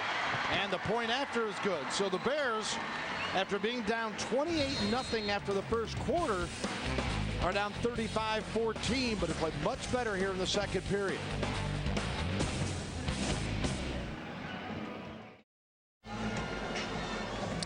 Robert Griffin with the TD, and Baylor gets its 2nd score of the afternoon, 35-14. Griffin with both of the touchdown runs. And the Bears, take a look at their rushing total for the day, and we're approaching halftime. OU, one of the best in the country, only allowing 73 per game. Pretty impressive work for Baylor. Shows you their improvement, even though this game is still out of line a bit. Oklahoma, the #1 defense in the Big 12, coming in 253 yards a game and only allowing 73 yards on the ground, and Baylor's got on top of that number. Yeah, they've been giving up. Bob Stoops says his judgment is, how many points do you allow? Well, they've only been allowing 13 a game. Here's Iglesias from the goal line. Trying to turn the corner and tripped up shy of the 20-yard line. So with 42 seconds to go, flags are thrown everywhere though. It'll be Oklahoma football. I'll remind you, coming up at half, Mike Goldberg, Marco Farr. Check in on all the score updates. Look ahead. Don't forget, later on, college football Saturday, Texas, Colorado. Holding, number 29 of the receiving team. Penalty will be half the distance to the goal from the end of the spot, 1st down. I'm going to update you on that Kansas-Iowa State game, as Iowa State had the early lead there. Iowa State's Baylor's next opponent. Of course, Oklahoma meet the Longhorns in the renovated and expanded Cotton Bowl next week in Dallas. I had a buddy of mine was in Dallas this past week and was really impressed with the facilities and how good that stadium looks, and expanded seating arena there, so it should be a good contest. Very impressive. Speaking of that, here's the Sooner team leaders here as they approach their final drive of the half. Bradford hands it off, and Oklahoma with 35 seconds, content to run out the clock, or so it would appear, unless they get a big pop here. It's Murray the carrier that time. Bob Stoops' club established itself early, though, with 4 possessions and 4 TDs in the first quarter. Johnson, Murray, Bradford, Madu, and then here in the second quarter, Iglesias, a 42-yard TD pass from Bradford. Bradford's thrown for 2 and run for 1. And locker room with a nice lead. So 35-14 the count. And certainly Oklahoma's done pretty much all you could ask, but Baylor has not given up by any means. An impressive second quarter. Yeah, one of the things I said as a key for Oklahoma defensively was to contain Robert Griffin. He's had a couple long runs here today against this Oklahoma defense, and that's given them the spark and the field position to put a couple touchdowns on the board. Sooners in control on KFC's Big 12 College Football Saturday with a 35-14 Oklahoma over Baylor here at Floyd Casey Stadium in Waco, Texas. Let's send it off to Mike Goldberg in our studios. Not a bad way to work your way towards that Big 12 championship trophy. I don't think Baylor's intimidating. Hey, remember you say Chase Daniel had a lot of weapons? How about Sam Bradford? He's got a lot of weapons and a big O-line. Thank you very much. It is the... Oklahoma, #1, first week, 35-14 at the half. Welcome back. Big 12 College Football Saturday presented by KFC. Bill and Gary Reason. So far, so good. Sooners impressive. Yeah, pretty impressive in the first half. Everything working for him. Sam Bradford has been very hot. They ran the football very well. DeMarco Murray got on track a little bit. And the defense, I thought, for Oklahoma played well. But Robert Griffin, he's that exceptional athlete for Baylor that brings a little life to his football team. He's got the innate ability to make plays with his feet. When things break down, he can make things happen. And he ran through the Sooner defense for a pretty good first half for himself rushing the football. So he's the hope for them, and he's the reason they've got 2 scores on the board. For Sam Bradford, it's just been a very efficient, workmanlike effort here. Going to his favorite receiver from a week ago, Manuel Johnson, for a first early touchdown in the middle of the field with Quentin Chaney as well. He spread the ball. He spread the wealth around in this football game. Iglesias also getting into the action. So the Sooners are very potent on offense. But the story I think is for this first half in particular is that Baylor has been able to run the football on Oklahoma. We'll see how that continues here in the second half. All right, and Oklahoma will receive the football to start the second half after deferring winning the toss prior to the football game. And Baylor will be kicking it off here as Parks will do the honors. And Iglesias and Murray are the deep men for the Sooners. Oklahoma scoring its first 4 possessions and a 28-0 lead after a quarter. Then Baylor kind of regrouping, establishing a little something in the second quarter. Down 35-14, and take a look at the stats in a moment that kind of give you an idea of what the teams are going to emphasize here in this second half. The Bears coming in at 2-4-0 Big 12 conference opener. Oklahoma the preseason pick. Iglesias from the 7. The 20 slips a tackler. 25. And Iglesias dives forward across to the 30-yard line. 23 yards on the return. Let's take a look at those first half stats. As see Baylor, we mentioned it earlier, Gary, Baylor run the football. Passing yards have been tough. Yeah, they've been tough throwing the football. Oklahoma's kind of put the grips on Robert Griffin throwing the football, no doubt about that. But he's got an ability to run the ball. You take a look at their rushing yards in the ball game, a little bit better than Oklahoma, over 118 yards there. So look for them to use his dual threat capability, I think, for Baylor going into the second half. OU averages 5.26 a game, 7th in the nation in total offense. Well on their way to meeting that mark today. And a first down pass out of the chutes to Ryan Broyles. Patton makes the tackle as Bradford and Broyles connect. And let's see if they start the second half the way they did the first. Touchdown, touchdown, touchdown, touchdown. It came up quick. Had that one interception on the tip pass by Iglesias that went to Baylor and Jordan Lake. But other than that, they've been perfect. Second and a couple here. And complete. And slipping and then keeping his balance is Broyles. And first down. And what this is with coming out here, Kevin Wilson deciding to go ahead and utilize his wide receivers and throw it outside and let his other receivers block for him. And that's the thing here. I think Coach Stoops really is pleased when his wide receivers block well. You see both of them actually didn't get blocks on that play. And Ryan Broyles, just an exceptional quick player out of Norman High School. Redshirt freshman doing a pretty good job there. Murray upended at midfield. Tackle there by Lamar was in on that play. Yeah, Jake Lamar, senior out of Bedford, Texas, the Dallas-Fort Worth Metroplex. There's the work that Murray has done so far today. Murray coming in, averaging 83.8 a game.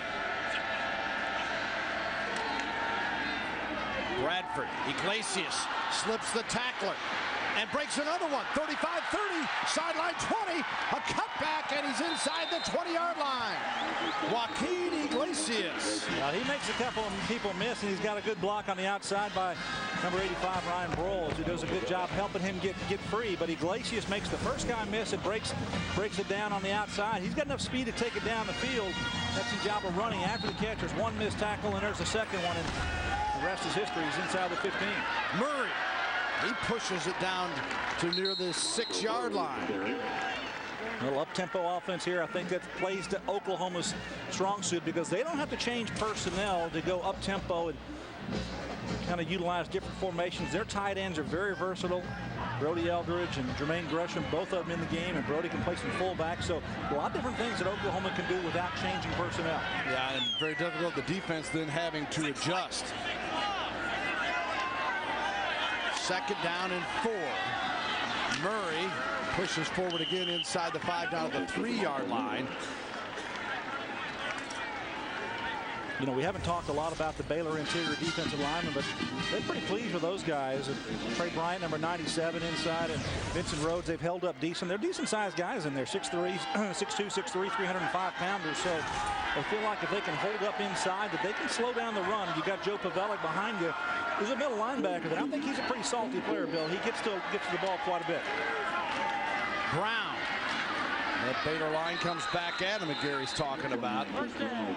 Be a 1st and goal, though, as he got the first down yardage necessary on a 3rd and 2 play. And Leon Freeman makes the tackle, a senior from Vero Beach, Florida. Freeman, 25 years old, spent 3 years in the Army, long tour in Iraq. Now, they may have to measure this one, Bill. It's pretty close. I don't think they've given it to him. They're going to wait and see. There's a story on Freeman. Pretty amazing that the 6 months he spent in Iraq and 3 years in the Army and coming here, and he'll be 26 later on this fall. He's a pretty good player. He's got come into the ball game, 6 tackles for loss, couple of sacks, kind of led the group up there in that category. So he's a productive player for Baylor. Obvious leadership influence that helps out with this team and a new head coach. Now here's a momentum builder for your Baylor. You got to think, okay, can we slow down this offense and get a 4th down conversion here opportunity for Oklahoma, and look at Sam Bradford maybe keep this football. 4th and 1. Clapp and Brown behind Bradford as he again looks for the signal.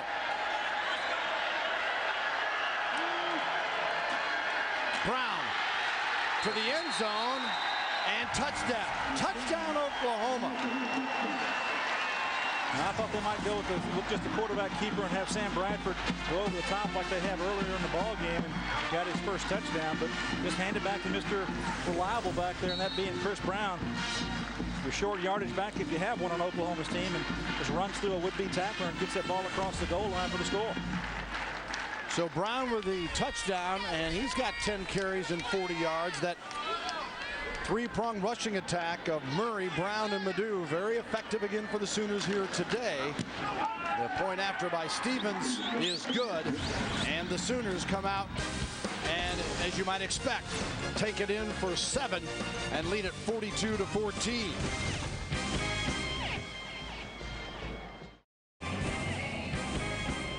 Lloyd Casey Stadium, the home of the Baylor Bears. They trail at 42-14.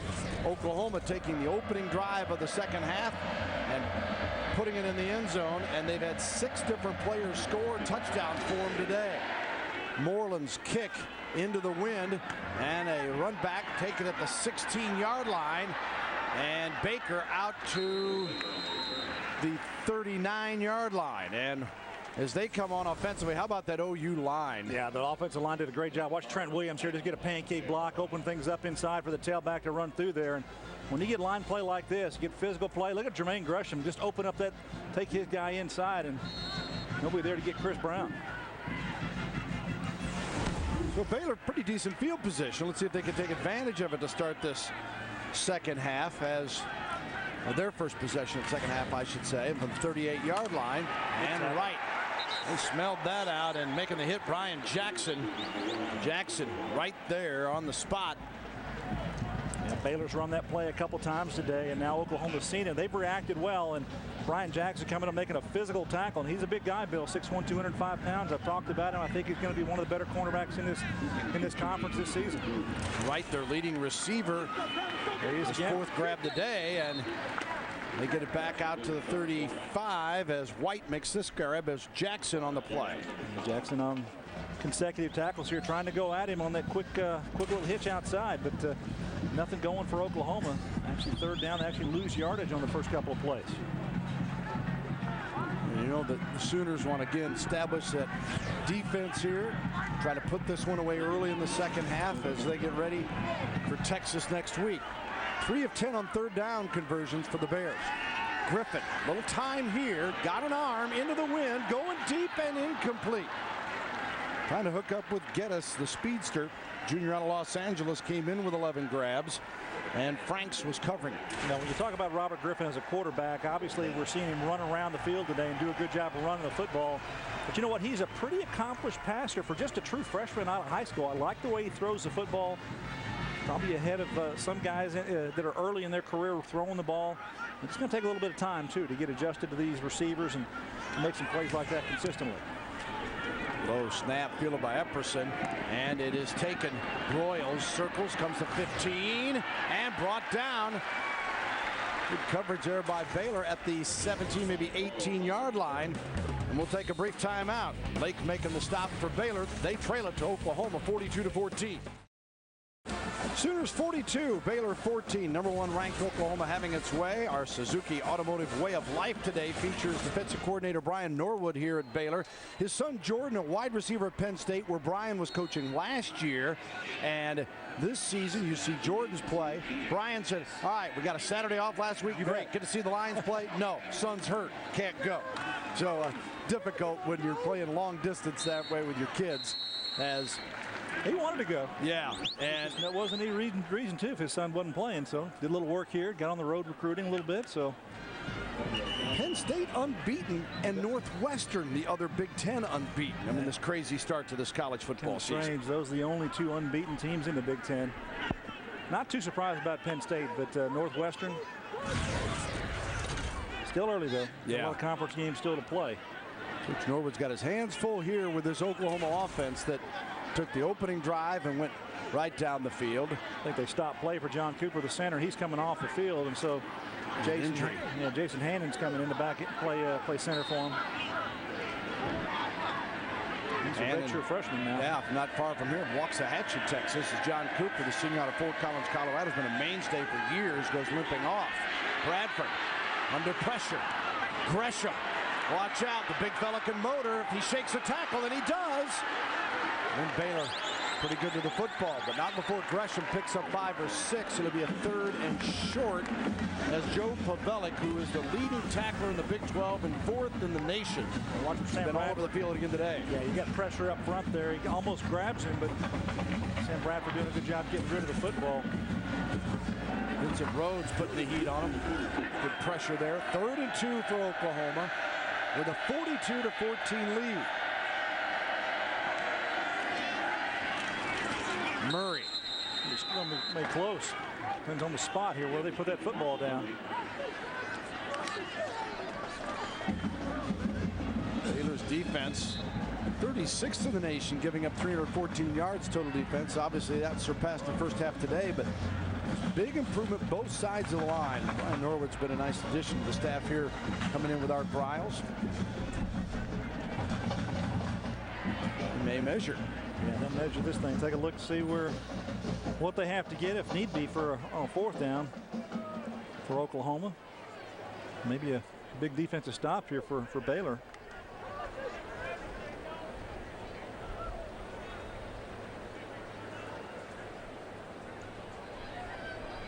Just short. Yep, couple links again. Well, what does Coach Stoops do here? You know, comfortably in the lead and still 4th down. Going to bring the big guys out there. Look like they're a heavy package. Jermaine Gresham coming back in the football game. Well, you got to figure you got 398 yards on 50 plays. You ought to be able to pick up a couple links, right? Obviously, if they don't, possible momentum shift, even though Baylor is still down 4 touchdowns. Two tight ends, two backs in the ball game, and one wide receiver for Oklahoma. Baylor crowd trying to urge their defensive unit on here. And they can do a lot of things out of this personnel grouping. Bradford. And the sign. The 2 for 2 on 4th downs today. Bradford keeps it, and he has that easily with a push from the big fellas up front. So 1st and 10 Sooners with 8:51 to go in the 3rd quarter. Quarterback just going to get his first down. He'll get behind your center. John Cooper back in the football game. One play out of the game. Jason Hannon came in for him. Pitch to Murray on the 1st and 10. Brought down at the 35-yard line. Pavelic once again in on the stop. Senior or their junior out of San Antonio. Played at Smithson Valley there in the San Antonio area. We haven't seen those long, explosive runs from DeMarco Murray. Had a 49-yarder against UT Chattanooga early on, and since then his longest run is 14 yards from scrimmage. I know they like to get him on track to get some explosive plays when they run the football. He's a threat anytime he touches the ball, Bill, to take it the distance, take it the distance.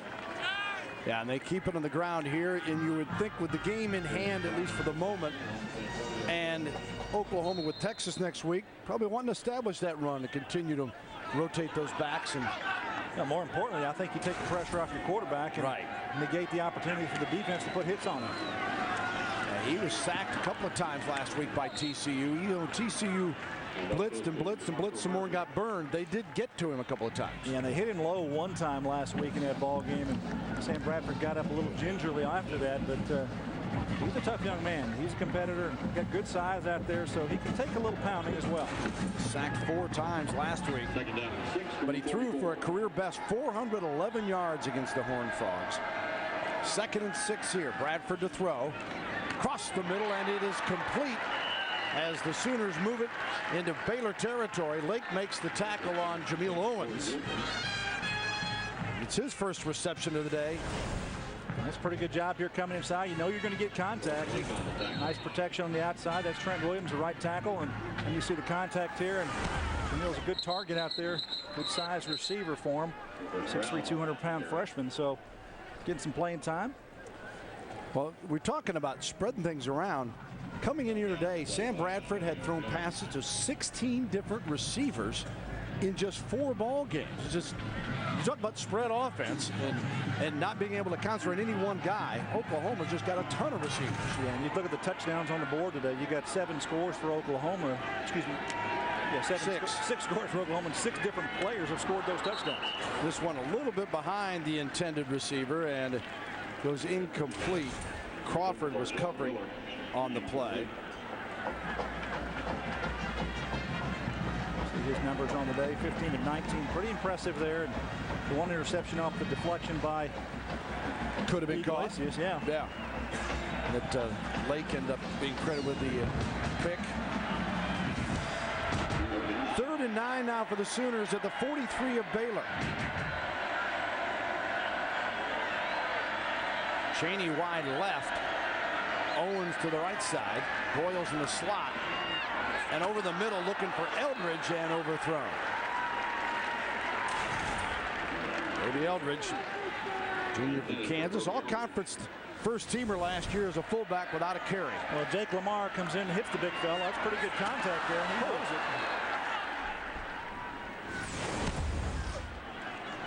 I think those big tight ends are used to dishing some out. And those safeties, they'll take their shots anytime they get. Bring on the kicking units here with a first time we've seen the punting unit for Oklahoma. Yeah, for Oklahoma, that's Mike Nalla, junior out of Scottsdale, Arizona.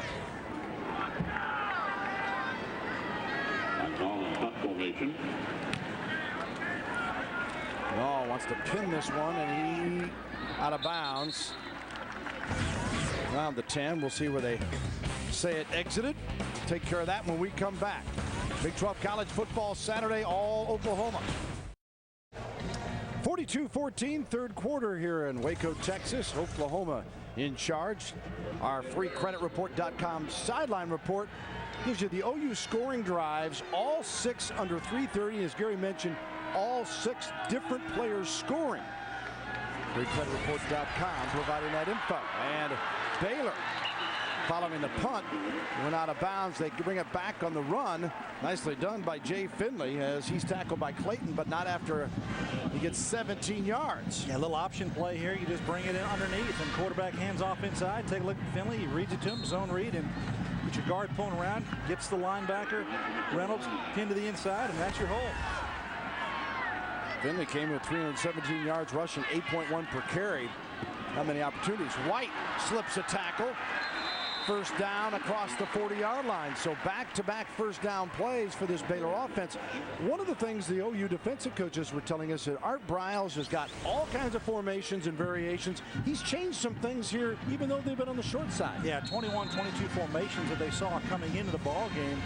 They were going to have to be prepared for it. You know, just utilize different personnel groupings and how they deploy them on the field. So here you got an empty set here with Finley going out of the backfield. Griffin keeps himself 50, 45, and Griffin dives down across the 40. Another 1st and 10. Lindy Holmes making the tackle, and Baylor very explosive on the first 3 plays. This one a 21-yarder. You see the pressure inside there. That's what he's reading. The defensive tackle coming down inside, or defensive end rather, and Robert Griffin takes it around the edge. So taking the aggressiveness of Allen Davis down inside and making a huge play for his offense. 1st and 10 at the 38-yard line. Griffin. Get me out of here. There's the judgment that the young man will learn as his career moves on here in Waco. I think Jeremy Beal is looking at this guy and say, how do I catch this man? No, he's throwing the ball up there and get it out of bounds. But the 44, I tell you, Jeremy Beal has done a great job of rushing the quarterback all day, but he just hasn't gotten to him. He's throwing to our cart cameraman. Jeff Walls down there. Did you catch it, Jeff? He was the intended receiver. Yeah. He's got good hands. 2nd down and 10 now. Ball at the 38. Finley slashes across the 30. Look at the strength and power. Not going to be run down until they cross the 25. And Keenan Clayton makes the tackle. Move the chains again.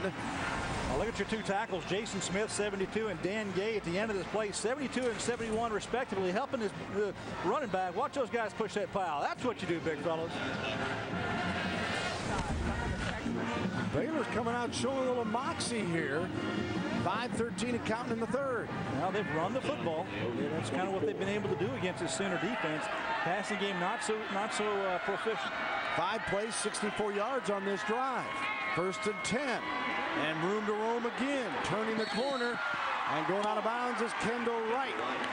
And Wright stepped out.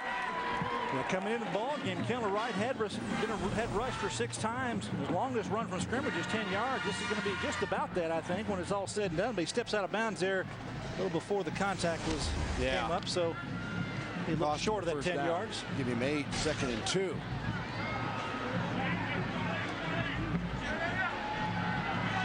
Wright, an outstanding athlete, state long jump, triple jump champ, Pittsburgh, Texas. True freshman's been impressive here today. And now Baylor taking advantage of that offensive line we told you about. That's a veteran group, and just moving Oklahoma out all the way down to the 11-yard line. And another 1st down. Well, what I saw last week with Oklahoma's defensive front, getting off of blocks, not happening right now inside. There's 2 defensive tackles inside. Both of them being handled right now with this drive up front. J.D. Walton, the center, Harvey, the left guard, and James Barnard, the right guard, doing a nice job inside. 1st and 10 at the 11 for the Bears. Now it gets a little tougher. Griffin. Stiff arm one defender, but he strung him out long enough, and Lewis gets credit for the stop as he chased him out of bounds, and a loss on the play. Well, you see the strength that the young man has also. You got a would-be tackler and Travis Lewis coming up trying to make the play on him. He just stiff arms and pushes him away. Robert Griffin's numbers on the day, over 100 yards rushing so far. Griffin completing 60% of his passes. Number 10 in the nation in passing efficiency. That's taken a bit of a hit today. Right now he's got it 2nd and 11 at the 12-yard line. Up the middle. door closed quickly. Yeah, that was a quarterback draw all the way, Bill. Go ahead and spread everybody out and allow the quarterback to make something happen inside. And just trying to get everybody out. And the key guy he's watching is that guy out there. If he can get up inside right there, but the defense just reacts. They get off the blocks that time. And so they grab him by the ankles around the line of scrimmage. Allen Davis there to make the stop for the Sooners. 3:20 and counting. Third quarter here, 3rd down and 9. Baylor fans of Lansing. They trail 42-14. Opportunity here. See what Griffith and crew do with it. Empty backfield on the run. Now looking to throw and incomplete, looking for Thomas White. Yeah, threw that kind of an awkward position. Got contacted very heavily by Allen Davis, number 95 for Oklahoma, as he threw that football. Catching his breath. I think he got him right between the 1 and the 0 on the contact there. So he comes up trying to get some air. So 4th down, going to bring the field goal unit on here for Baylor. That's hard for a quarterback to go to his left, throw that football on timing, and you might be a little more comfortable if you're going to recall that Coach Browse rolling to his right. He got the whole field in front of him, easier throwing motion for the quarterback. Parks, the last one on the field for the field goal attempt here. On a 4th down and 9, 28-yarder. He's 2 of 3 this year from 20 and 23's made. And did the clock expire? Well, kind of rare that you have 5-yard penalty, replay 4th down. the last guy to know that you're going to kick a field goal is the kicker, and he's out there late. It happens. Freshman from Argyle, Texas. You see, he's going, well, I haven't had a chance to kick many of them. We normally go for it. That ain't going to work with Coach. Key word in that sentence that you had was freshman. Freshman. So now it's a 33-yarder. Just saying, young man, I hope you make it for your sake.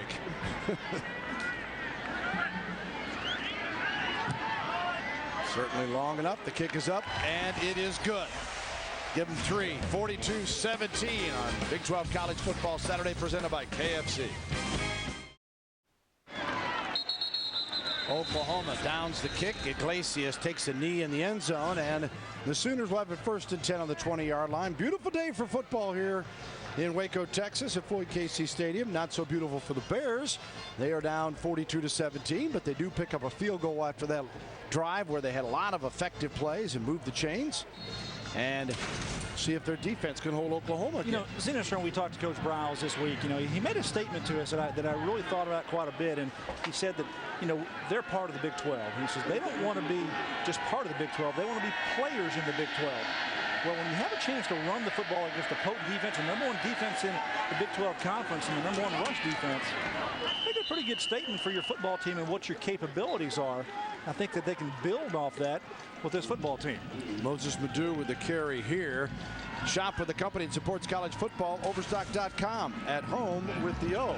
Yeah, I would agree, Gary. And the one thing, and you get different things from different coaches, but it's so obvious in visiting with him what an incredible competitor he is. And he cuts his team no slack. He cuts the opponent. I respect everybody because I'm not worried about anybody but Baylor football. Exactly right. He doesn't look at how other people say, hey, if they did it, we can. No, he goes, we're Baylor. We've got to do what we can do. And he believes they can as Pavelic makes the tackle here. One of the other things you like about him, and there's the quote that he gave us, is that he's going, I don't have a 4-year, 5-year plan. We need to win this year. We need to make a statement. He goes, how's that fair to my seniors? Oh, we're looking down the road. And I just think that he's kind of put his own stamp on here. Guy Morris left the program in better shape than some thought, and they got a beautiful new facility that is being built, a practice and facility on campus that is going to help them in a lot of areas. And Art Briles seems to be the right guy to come in at the right time to give them a chance to compete in a terrific league. Complete to Manny Johnson here. And he knows it's a competitive conference, and I think he's up for the challenge. There's no doubt about that with Art Briles when you talk to him. He's a competitor. He's the guy that's going to get his troops going the best he can, and he's going to recruit. I think that with his system that he's put in place here offensively, the defensive improvement you see with Brian Norwood, what they've made, overall, you're going to have some positive things here for Baylor in the near term. 1st and 10 for Oklahoma, moving the change from their own 32. We're at a minute 27 now in this third quarter. Bradford hands it off. And spinning forward is Madu again to the 36-yard line. Madu last year 232 yards and 2 touchdowns. Coming in here today at 129 and 2 scores. As Patton had made the tackle on him that time, and Murray replaces him. 2nd and 6 coming up.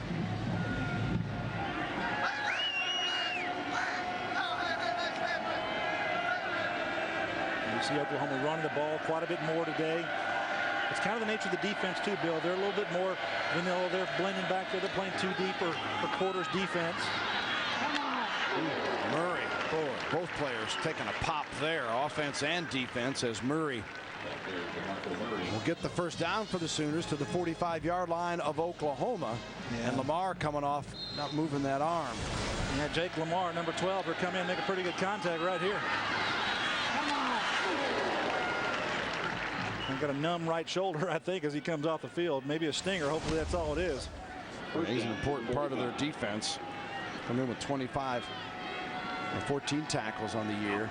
Eldridge in motion, sets up to the left to lead the blocking, and Murray scoots right up the middle across midfield to the 49 of Baylor.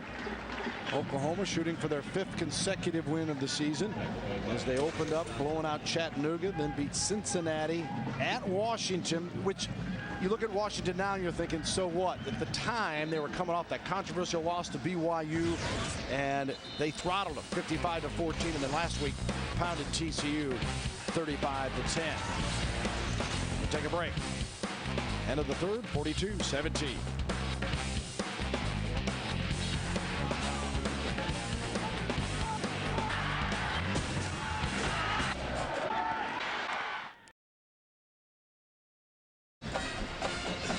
Welcome back, 42-17 Oklahoma as we start the 4th quarter on Big 12 College Football Saturday, presented by KFC. Bill Land, Gary Reasons with you here in Waco at Floyd Casey Stadium. Oklahoma with the ball to start the final quarter. And the Sooners have a 2nd and 4. Bradford play action and complete to Iglesias, who's passed the 2,000-yard mark in receiving yards in his career at OU. He's got a touchdown today. First down chain mover there. And our game summary today, as you take a look at some of the numbers, rushing Baylor 185, very impressive. They have not been able to throw it much, and Oklahoma's done pretty much whatever they want them with a 466 total yards, Gary. Yeah, but only 3 of 12 on 3rd down for Baylor. That's not been productive offensively, keeping the defense on the field too much. Number 34, Clapp with the ball carrier that time, and it'll set up a 2nd and long.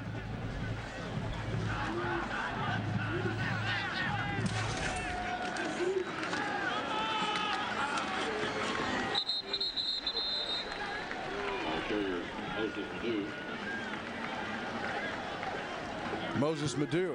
It looks like Kevin Wilson's just deciding to run the football here, take the pressure off his quarterback, and now a 3rd, 7, almost 8 yards here on this play, and more than likely Sam Bradford going to throw the football. Oklahoma with Texas next week at the Cotton Bowl in Dallas. Baylor will face Iowa State. The last check was after a 20-0 lead against Kansas, was trailing to the Kansas Jayhawks in the 4th quarter. There's 6 ranked teams in the Big 12 playing the 6 unranked in this first weekend of conference play. Bradford to Madu, tried to dance around the defender and lead, and not much doing, and a loss in the play, so the Baylor defense. Strange play call on 3rd and long.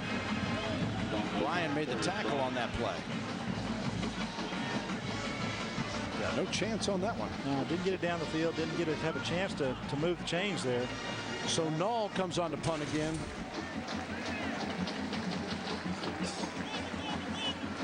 With 13 minutes, 5 seconds counting here. He had a 31-yard punt, went out of bounds on his first punt of the day. Snap a little offline. He tries to put it in the coffin corner. Sails into the end zone. It will come out Baylor ball on the 20-yard line when we come back. AFC's College Football Saturday from the Big 12, 42-17 Sooners.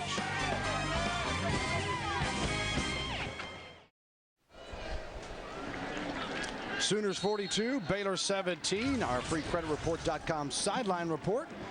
And some numbers on Sam Bradford, 302 passing yards. Whether he's done or not, we'll see. 4 straight game of 300 plus for Bradford. He had thrown for a couple TDs today. He threw for 5 3 weeks ago. And 411 last week as far as total yardage, a career best. And a great afternoon here today. Our freecreditreport.com sideline report. 15 yards on this pickup as Griffith is trying to bring him back the other way.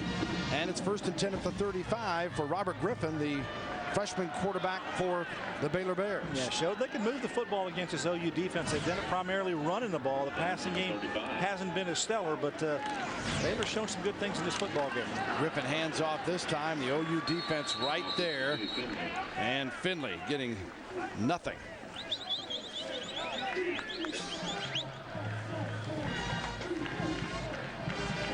Cordero Moore makes the tackle for Oklahoma, junior from Mesquite, Texas, out of Mesquite Horn High School.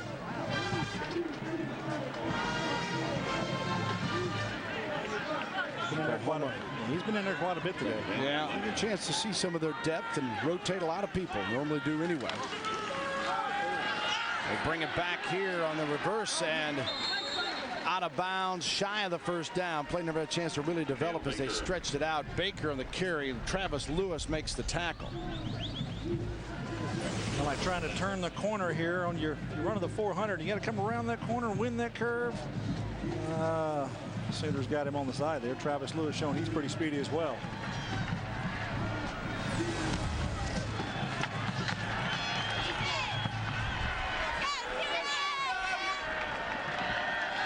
Third and 4 at the 41-yard line. Oklahoma in its first week of being ranked #1 this year and 96th overall, more than any other school. And doing nothing to tell you that they'd be anything less. Almost an INT here. Intended receiver was Geddes, and Jackson stepping in front nearly picked it off. Nice job that time by Brian Jackson, taking his upfield arm and getting it on the football. Didn't get that right hand around to try to make that interception, but he's played well today. I like Brian Jackson as a player. I think he's a good leader out there, and he's a hitter as well, Bill. And no question about that. Baylor's going to have to kick it away, so Epperson comes on. 4th and 4, the 41-yard line.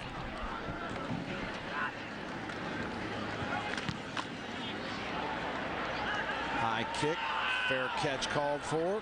Let it go. Baylor will down it inside the 10-yard line. Holmes and Franks got away from it, and Oklahoma will go a long way to add to that total after a 51-yard punt.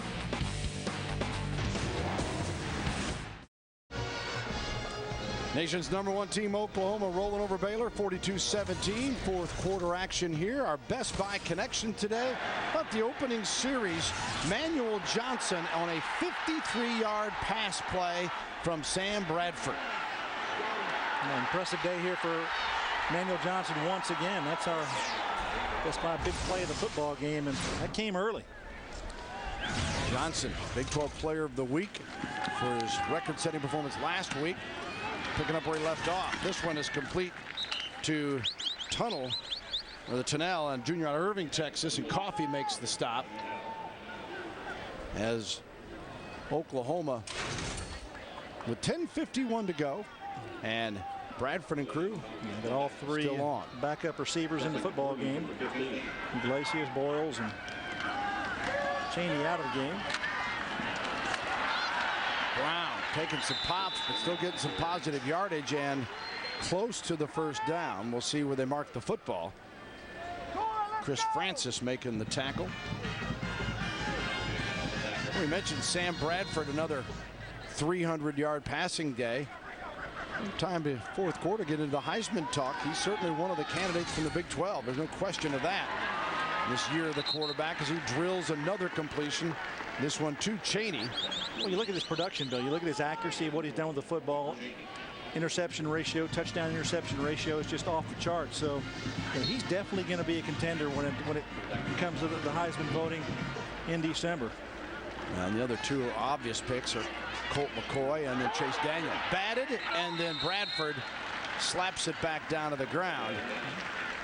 He didn't want to have the pass and the reception. Yeah, that's right. He could have had it. be adding a new receiver to his list. We bet you he had 16 coming in. He goes, now I got 17 now. Overstock.com's prices are so low you can afford to buy something for your friends too. Overstock.com, at home with the O. Would really be creative. 2nd down and 10 from the 31-yard line for Bradford. Sam. Time incomplete. Just off of Owens' hands as he tried to make the grab. Of course, Colt McCoy in Texas will play tonight. Colorado, another college football Saturday special. That should be some game in the Rocky Mountains. Colorado last year got Oklahoma prior to the Oklahoma-Texas meeting. This year, they try to pull off the upset with Texas before the big Red River rivalry game. Complete, coming across the side and out of bounds is Brown. Jones makes the tackle.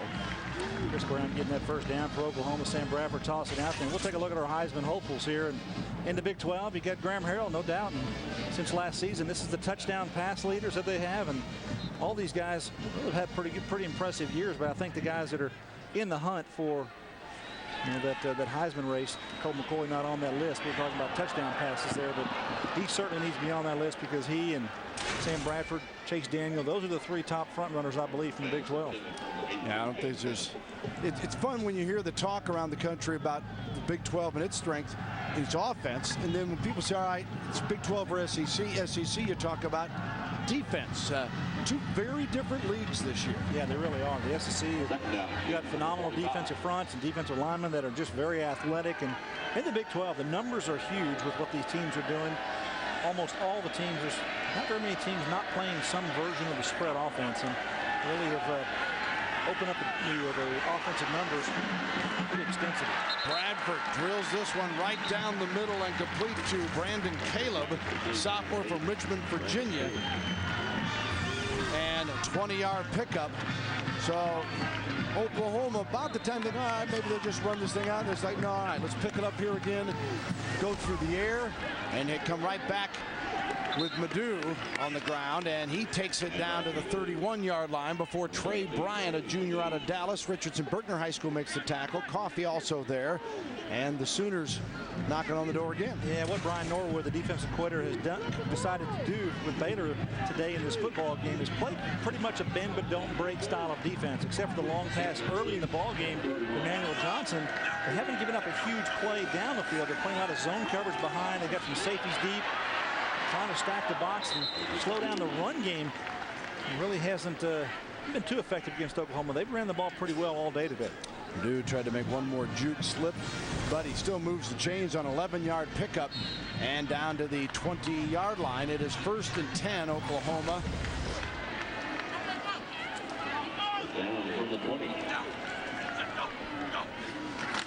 Bradford. Caleb breaks it. 10, 5, and bumped out of bounds around the 2. What a hit he delivered, though. Boy, that'll be fun to watch in the film room for the Sooners when they take a look at that play. Brandon Caleb showing that he's got a little bit of pop on the outside. Good size, Bill. He's about almost 200 pounds. You got to. Now, the hit that he made on the defensive back prior to that was what I was talking about, not his contact going out of bounds, but pretty impressive there by Caleb running after catch. And Caleb had only had 2 receptions for 15 yards coming in. You want to earn more in playing time? Do something like that. Coaches will take notice. 1st and goal from the 3. Murray, does he slide into the end zone, waiting for the signal? He just had his hand on the backside of Big George Duke Robinson coming around pulling guard, and says, let me get my hand on your hip and I'm going to follow you through the hole. Going to set that just short of the goal line, I believe. We're talking about Brandon Caleb, being physical, catching the football. Watch this. He just goes right through one of the defenders. And then Oklahoma quickly comes up, and Murray walks into the end zone this time. So they get it one way or another. And Marco Murray gets his 2nd TD of the day, the first player to score twice for Oklahoma, and the Sooners lead it 48-17. A quick little get up the line of scrimmage there, and then you pull the backside guard this time. Same play, just the opposite side. This time with Brandon Walker coming around leading the way.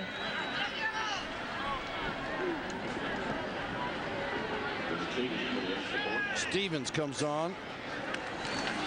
PAT, he had missed today, stays perfect and makes it 49-17. Murray's got 96 yards rushing and 2 TDs.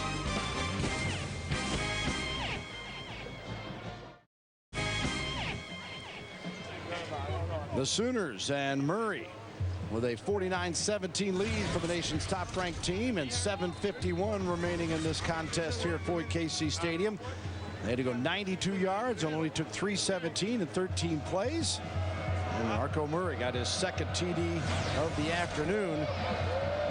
Top-ranked Oklahoma continues to roll, and coming in here, Oklahoma's never lost to Baylor, 17-0, and they're going to maintain that. And the kick is down in the end zone. 1st and 10 at the 20. And let's check in with Mike Goldberg for a little game break.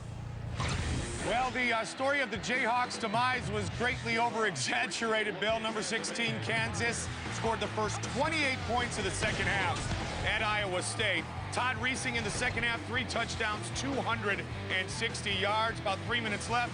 The Jayhawks lead 35-26. All right, quite a comeback for the Jayhawks. Thanks very much, Mike. As Oklahoma here taking care of business. No scare for the Sooners as far as the ranked teams in the league go.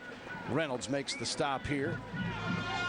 You talk about Robert Griffin, Bill, in his football game, and what kind of quarterback is he? Who would you compare him to? Who is he? A little bit different than a lot of quarterbacks, and he's that dual threat guy. Is he kind of like a Brad Smith that came on the scene with Missouri a couple of years back, and that kind of an athlete? And maybe a little bigger, a little stronger, but the same kind of style, I think, and I think he throws the ball a little better. Well, I think you got to throw that Vince Young factor in there. He's that kind of elusive with the football, but I think he may be a better passer than Vince Young. 6'3", 200-pounder Griffin hands it off here on a 2nd and long, and Reynolds makes the tackle. You know, he's still got aspirations of getting to the Olympics in 2012, or getting out to London. You know, didn't make that Olympic squad this time around. Just a little bit shy, but did a great job in the Big 12 championships, winning that as a true freshman coming in this past spring. Came into Baylor. Yeah, and you graduate from high school in December, come in, compete in track and field, spring football, and then you're out here, and in your very first college football game, you played very well against Wake Forest, and now he is the guy. Well, it's 3rd and 7 for him here. He's going to see those wheels as he heads to the sideline, and out of bounds. Did he step and get? Yeah, I got the first down, I believe. We'll have to see remarks. Now, here's the Big 12 championship of the 400-meter hurdles last spring. Yeah, picking him up and putting him down, and you see Robert Griffin. He's in the white, and he's going to be in the lead, and he's going to finish this race ahead of the rest in the Big 12. And had our cameraman, one of them, talking about, that's not a hard race. This is the most grueling thing I could ever imagine in sports. Have you ever run a 400 meters and have to jump over hurdles at the same time? Did a great job there winning that race, and just a young guy and got a bright future. May have to take our game crew and set up their own little hurdles here. That might have been Dave talking about that. We'll have to get Dave. And Jerry, I think. Number 3, the offense. Yeah, we'll make sure we get tape of that for you on our next show. 6:21 to go here. Mentioned Oklahoma in the series, going to be 18-0 against Baylor. There's one other school they're unbeaten with after 17-plus games. You remember that? Chest your trivia knowledge here. This one batted away. Kingfisher College, they're 19-0-3 against. Well, I'm glad Gotta you go back gave us that, Bill. I appreciate that. And Beal knocking that ball away. This defensive front, we talked about Coach Stoops last week in that game with TCU, giving the 4 starting defensive linemen game balls, and I was very impressed with them last week, and I think they played pretty well today. They're athletic. Get some of the reserves in there now, but the defense for Oklahoma is pretty salty, I think. 2nd and 15 coming on the near sideline, and it is incomplete. And is looking for Romy Blaylock. And Griffin is the leading rusher for both teams today, 111 yards and 20 carries and a pair of scores. And when you do it, you know, people can say, well, all right, you had a big day against Washington State, they're struggling, whatever, some of these others. Hey, you're doing it against Oklahoma. I know, and no one questions this kid's ability. And I think sometimes what goes unnoticed is how intelligent he is and just his savvy and how well he's adapted to this level so quickly. No adaptation here as Oklahoma hammers him on the sack. Whistle dead at the 15-yard line. But that's what concerns me. How many of those can you take week in and week out in the Big 12? Yeah, that's a backside blitz there by Keenan Clayton. The linebacker coming. Well, he comes from the second level. I'm not sure that Robert Griffin would even account for him. He's 4 or 5 yards deep in the coverage. So, and then he comes late. Look at the numbers today for Clayton. Been around the football, don't you think? 14 tackles. Wow, what an afternoon for Keenan. Now that'll put Griffin below the 100-yard mark rushing, because sacks count as rushing totals. Here's a good punt by Epperson, and it is caught by Oklahoma at the just shy of the 40-yard line. Royals taking care of business. We're back with more. 5:18 remaining here. 49-17 Sooners. All smiles for Sam Bradford. Sooners comfortable lead. Our touch of gray winning touch is the touch of Sam Bradford, as the sophomore huge again today, and he is done for this afternoon as Joey Halsley comes on, and right away comes out throw on. Halsley, a senior out of Huntington Beach, California, has thrown for 135 yards, completing 79% of his passes this season, and he connects from the get-go with Owens. There's his work on the season. He's played in every ball game and just kind of in a role similar to this at the end of games. And hands it off on the 2nd and 5. As the Sooners gear up for Texas next week in Dallas. And after that, it's Kansas and then at Kansas State. So the meat grinder that will be the Big 12 Conference is going to show us some interesting stuff every Saturday. 3rd and 2 now for the Sooners. Owens wide right as Halsley checks for the signals.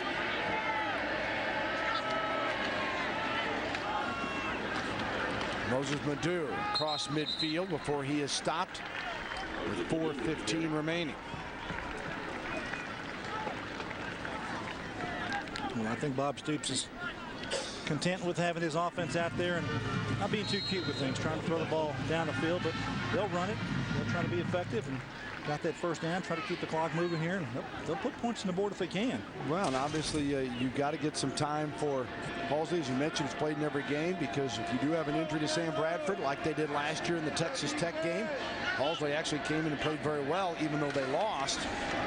Threw for 291 yards in that loss to Tech. And we were talking, Gary, earlier this week about all these great quarterbacks in the Big 12. Which school could least afford to lose their #1 guy? And anymore, with the way guys go down, you have to consider that thought. And it's interesting. You start going down the rosters and who's able to play and who's got backups and how these teams play. And one thing with Oklahoma is they are probably the most balanced of these spread offense teams, wouldn't you say? I think they are, because you can insert a quarterback there. They don't ask their quarterbacks to run that much like some of these teams do. You take Texas with Colt McCoy, and I think he's very instrumental to his team, but he is also a runner back there, and he's their leading rusher at this point. And you take even Chase Daniel with Missouri. He's a capable runner, and he does pull it down and run quite a bit. So those two guys, I think they're the ones that I would think would be the ones where, if they were lost, they would mean the most to their teams. Colt McCoy and Chase Daniel. 3rd and 7. 3:15 to go. Halsley taking the snap. Madu, he's got the first down. Across the 40 down to the 39, maybe the 38-yard line for Madu. A good little stretch play there. The offensive line just gets on their blocks, and Madu just kind of picks through. That's kind of the design of it. Talking about that Texas game coming up tonight. They got the Buffaloes up in Boulder. Can't misstep, because they got a big date coming up next weekend. They got to take care of business first, and just know that Mac Brown has got his team focused. Well, they've been impressive in their non-conference play, the way they've hammered everybody from UTEP to Arkansas. Colorado's played the more difficult schedule, so you kind of put that in the balance as you take a look at how those two match up. But what else can you do other than hammer people like these two teams have done so far? Next week, they'll settle their own little question as the top team in the country, OU, and number 5 Texas. If the Sooners or if the Longhorns are victorious against Colorado tonight, there you see how even that series has been. That little second line, 4 of the last 8 had one team in the BCS championship game. That is more than impressive. Does that game mean anything? Yeah, I think it does. At a new and expanded or renovated Cotton Bowl. It will be quite a scene in Dallas next week. Handoff on the 2nd and 9. And again, it's Madu. Rhodes makes the tackle. Well, for our Browns team, I'm sure that he's probably seen some good things in this football game. Obviously, the ability of Robert Griffin and Jay Finley, they did a decent job running the football when they needed to, and did at times against Oklahoma's defense. But throwing the football wasn't going to be happening for them today. And the Sooners did a good job in the secondary and kind of took that passing game away from them. They made them one-dimensional. Made Baylor try to run the ball to win the contest. Here's Halsey back to throw on 3rd and 6, and out of the, it's incomplete.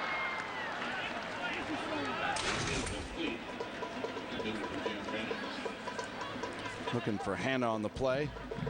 Yeah, I think if Baylor has a major disappointment would be, and there's no shame in it, but Art Briles expects to compete with everybody. Yeah. But you're down 28-0 before you can blink in the first quarter. That's been OU's MO. Well, you got to be execution sound, and what I mean by that is you've got to click off some first downs. They didn't get that done early in the ball game against Oklahoma. And they got out to a pretty quick lead and pretty comfortable most of the ball game. Nall is on to punt here. He stands inside the 50 at the 49. Try the pooch punt. Angles it toward the sideline and knocked down. Nicely done by Oklahoma. They're going to mark that ball at the 2-yard line. So terrific job by Oklahoma, and they're wanting to improve on that special teams work, and they did a nice job there on a 33-yard kick. And Baylor will have to go 98 yards and 112 if they want to score again. He's out of bounds and touches the football. Not sure that that's a penalty or not, but don't show that. They might review it. No, we don't need to go there. With 112 to go, Baylor will take over.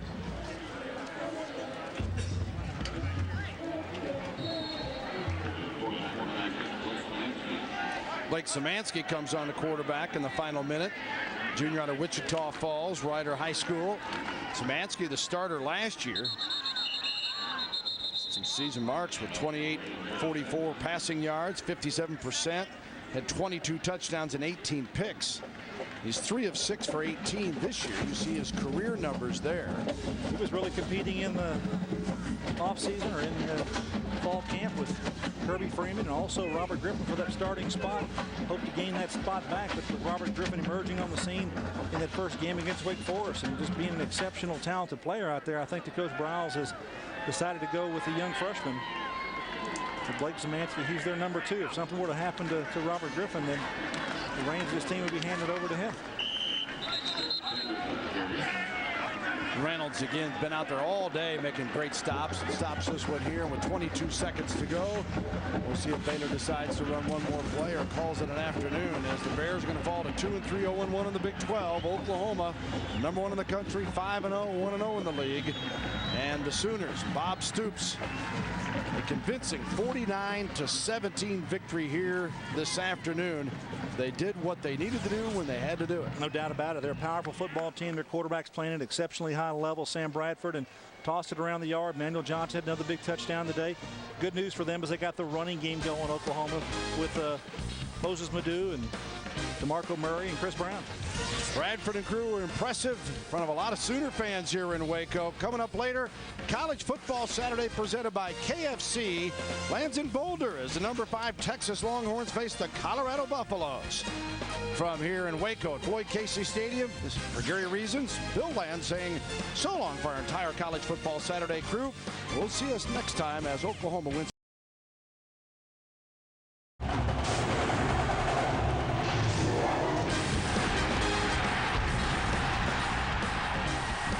Wow, what a performance by the Oklahoma Sooners.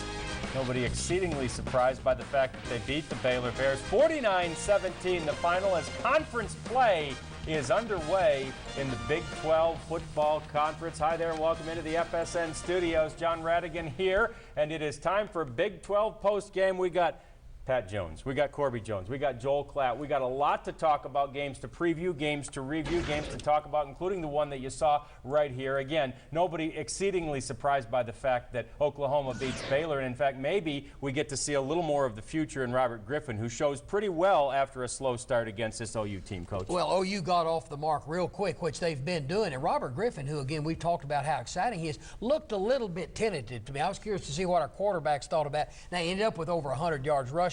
Looked a little bit maybe feeling his way around a little early on. I think that that's to be expected, especially when a young guy is going to go against the Oklahoma Sooners for the first time in his career. You know, it's really the first time he's going to go up against a ranked team and really have to do anything or carry an offense on his own.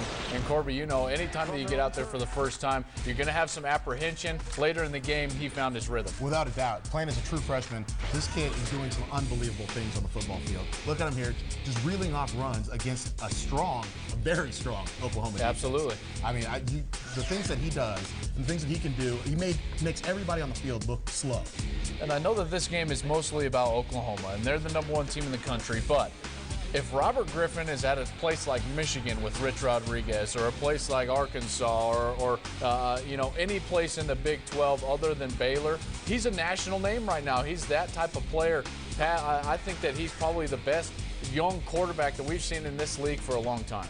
If he were at A&M right now, everybody Absolutely. would be. You know, that's a great comparison. This kid is real special. We know that. We do indeed, and the performance by Oklahoma was special and somewhat expected today. And it's time for us to name the Suzuki player of the game, and there were so many candidates. Obviously, on the offensive side of the football in particular, when it's a 49-17 final, and we decided to take the road less traveled as far as naming players of the game. We name the offensive line. Perhaps that is the quarterbacks here, because, you know, after every game, they always had to thank and praise their offensive line. That's right. Whether they were good or not. Nothing gets done without those guys. That's exactly right. It's won in the trenches. This game was won in the trenches. So you'll remember the name Philip Lodeholt, but remember the rest of those guys, too. Many of them will play in the league. Lodeholt foremost among them. A good performance, again, by an Oklahoma Sooners team that ought to be good. They're good each and every week, and it's not a surprise that they were really dominant in this game today. No, the surprise is that we're almost, 2, 3, 4 minutes into this show, and it's the first time that we're going to mention Sam Bradford, who's probably the leader in the Heisman race. He played fantastic again today down in Baylor on the road. No surprise. His accuracy was there. He did have to come through a little bit when Oklahoma was sputtering, but this offensive line is what kickstarts this team, because they ran the football well today and threw it with Sam. Without a doubt, man. Their offense is hitting on all cylinders as they have been all year. I mean, Sam Bradford completing deep balls, completing short, intermediate routes. I mean, he's so accurate. The kid's tremendous. The one interception he threw wasn't even his fault. He hits Joaquin Iglesias down the middle of the field, and it gets picked off because he's laying on Joaquin's shoulder. Exactly, and you see what they're doing in the first quarter. Every team that's in the top 5 in the country has to come out and establish themselves, especially early. That's what Oklahoma has done, outscoring people 103-3 in the first quarter. When you can do that, you're taking any question out of anybody's mind that you're going to be upset that day. And Oklahoma does that extremely well. Their intensity during Friday walkthroughs is exceptional. We've all heard about that from Bob Stoops. So this team, it's hard to see that they're going to get beat until someone can match up with them physically. And you don't get to 103-3 in the first quarter without having a good defense. And obviously, we've shown the love to the offensive line and now some offensive players. Defense is good, Coach, and you particularly like the play of some of the young linebackers that have come in there. Well, number 28, Travis Lewis, that was the little bit the question mark, the question mark for OU defensively coming into this season. You know, they had another JUCO kid that they had brought in. They put this youngster, who's a second-year freshman from San Antonio, again, number 28, Travis Lewis, who is a converted running back. This guy can really run. He's out of the mold of I would say, some of the older OU linebackers that could just fly. This guy makes plays all over every place.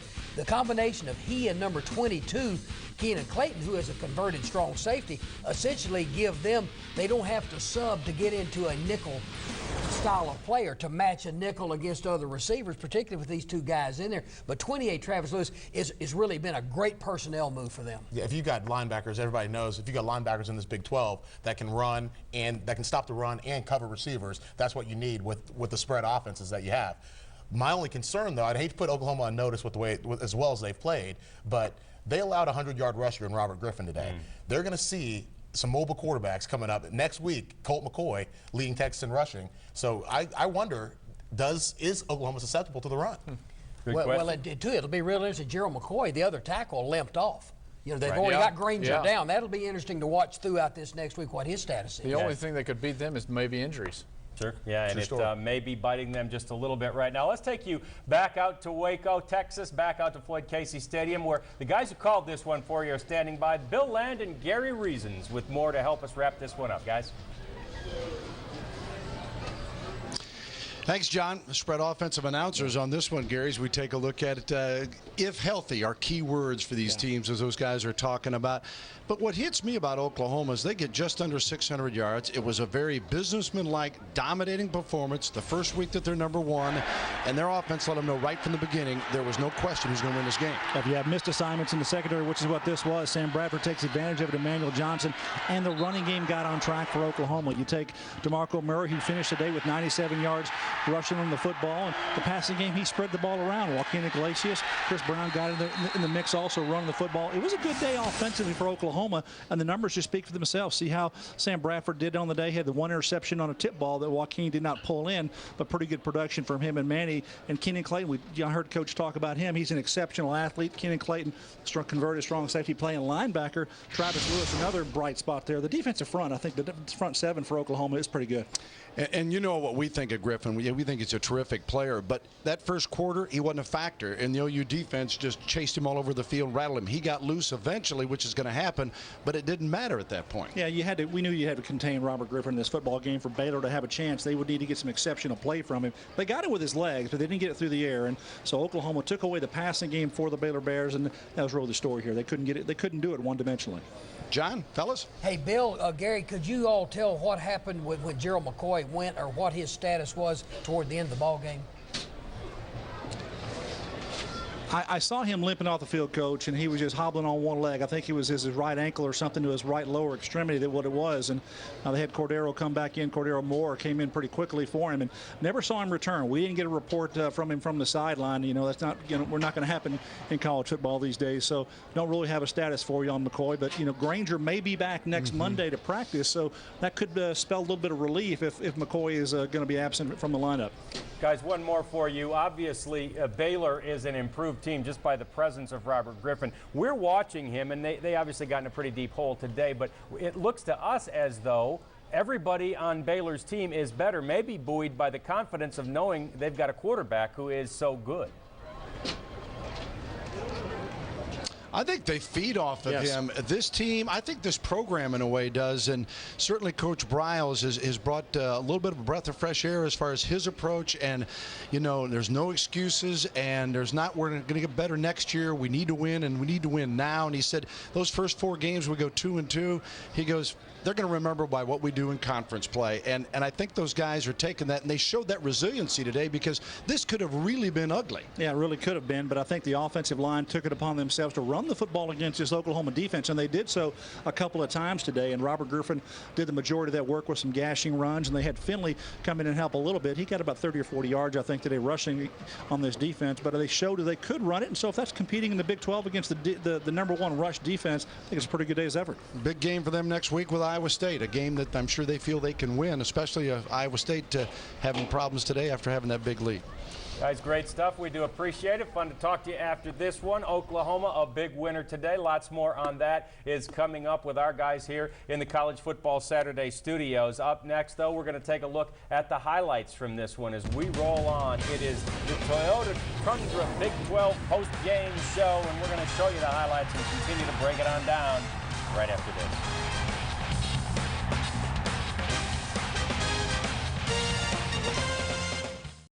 This one transpired, a late morning start on a beautiful morning in Waco, Texas. Sam Bradford and the Sooners drawing first blood and getting out of the gates early. Here's Manuel Johnson. It's a 53-yard touchdown reception. He caught 5 today for 92, far short of that record-setting performance he had last week when he went over 200 yards.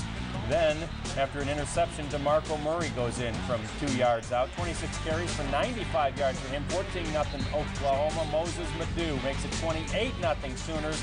Now it's Bradford in the second quarter, this time to a wide open Joaquin Iglesias. 35-7. Oklahoma has it on cruise control. Right before the half, Baylor drives, though, and it's Robert Griffin who takes it in. He rushed 21 times for 101 yards. 35-14, second half, and Oklahoma still doing the same thing. Chris Brown now, this time getting in from 3 yards away. 42-14. At that point, again, Oklahoma comes on and holds on to win it. 49-17 is the final, and that was much to be expected. To see the stat totals right there for the various teams. Bradford with a pretty nice day. Again, 23 of 31 for 371 yards. Get a rushing touchdown. Iglesias, the leader at the receiving position today with those 6 catches for 133 yards.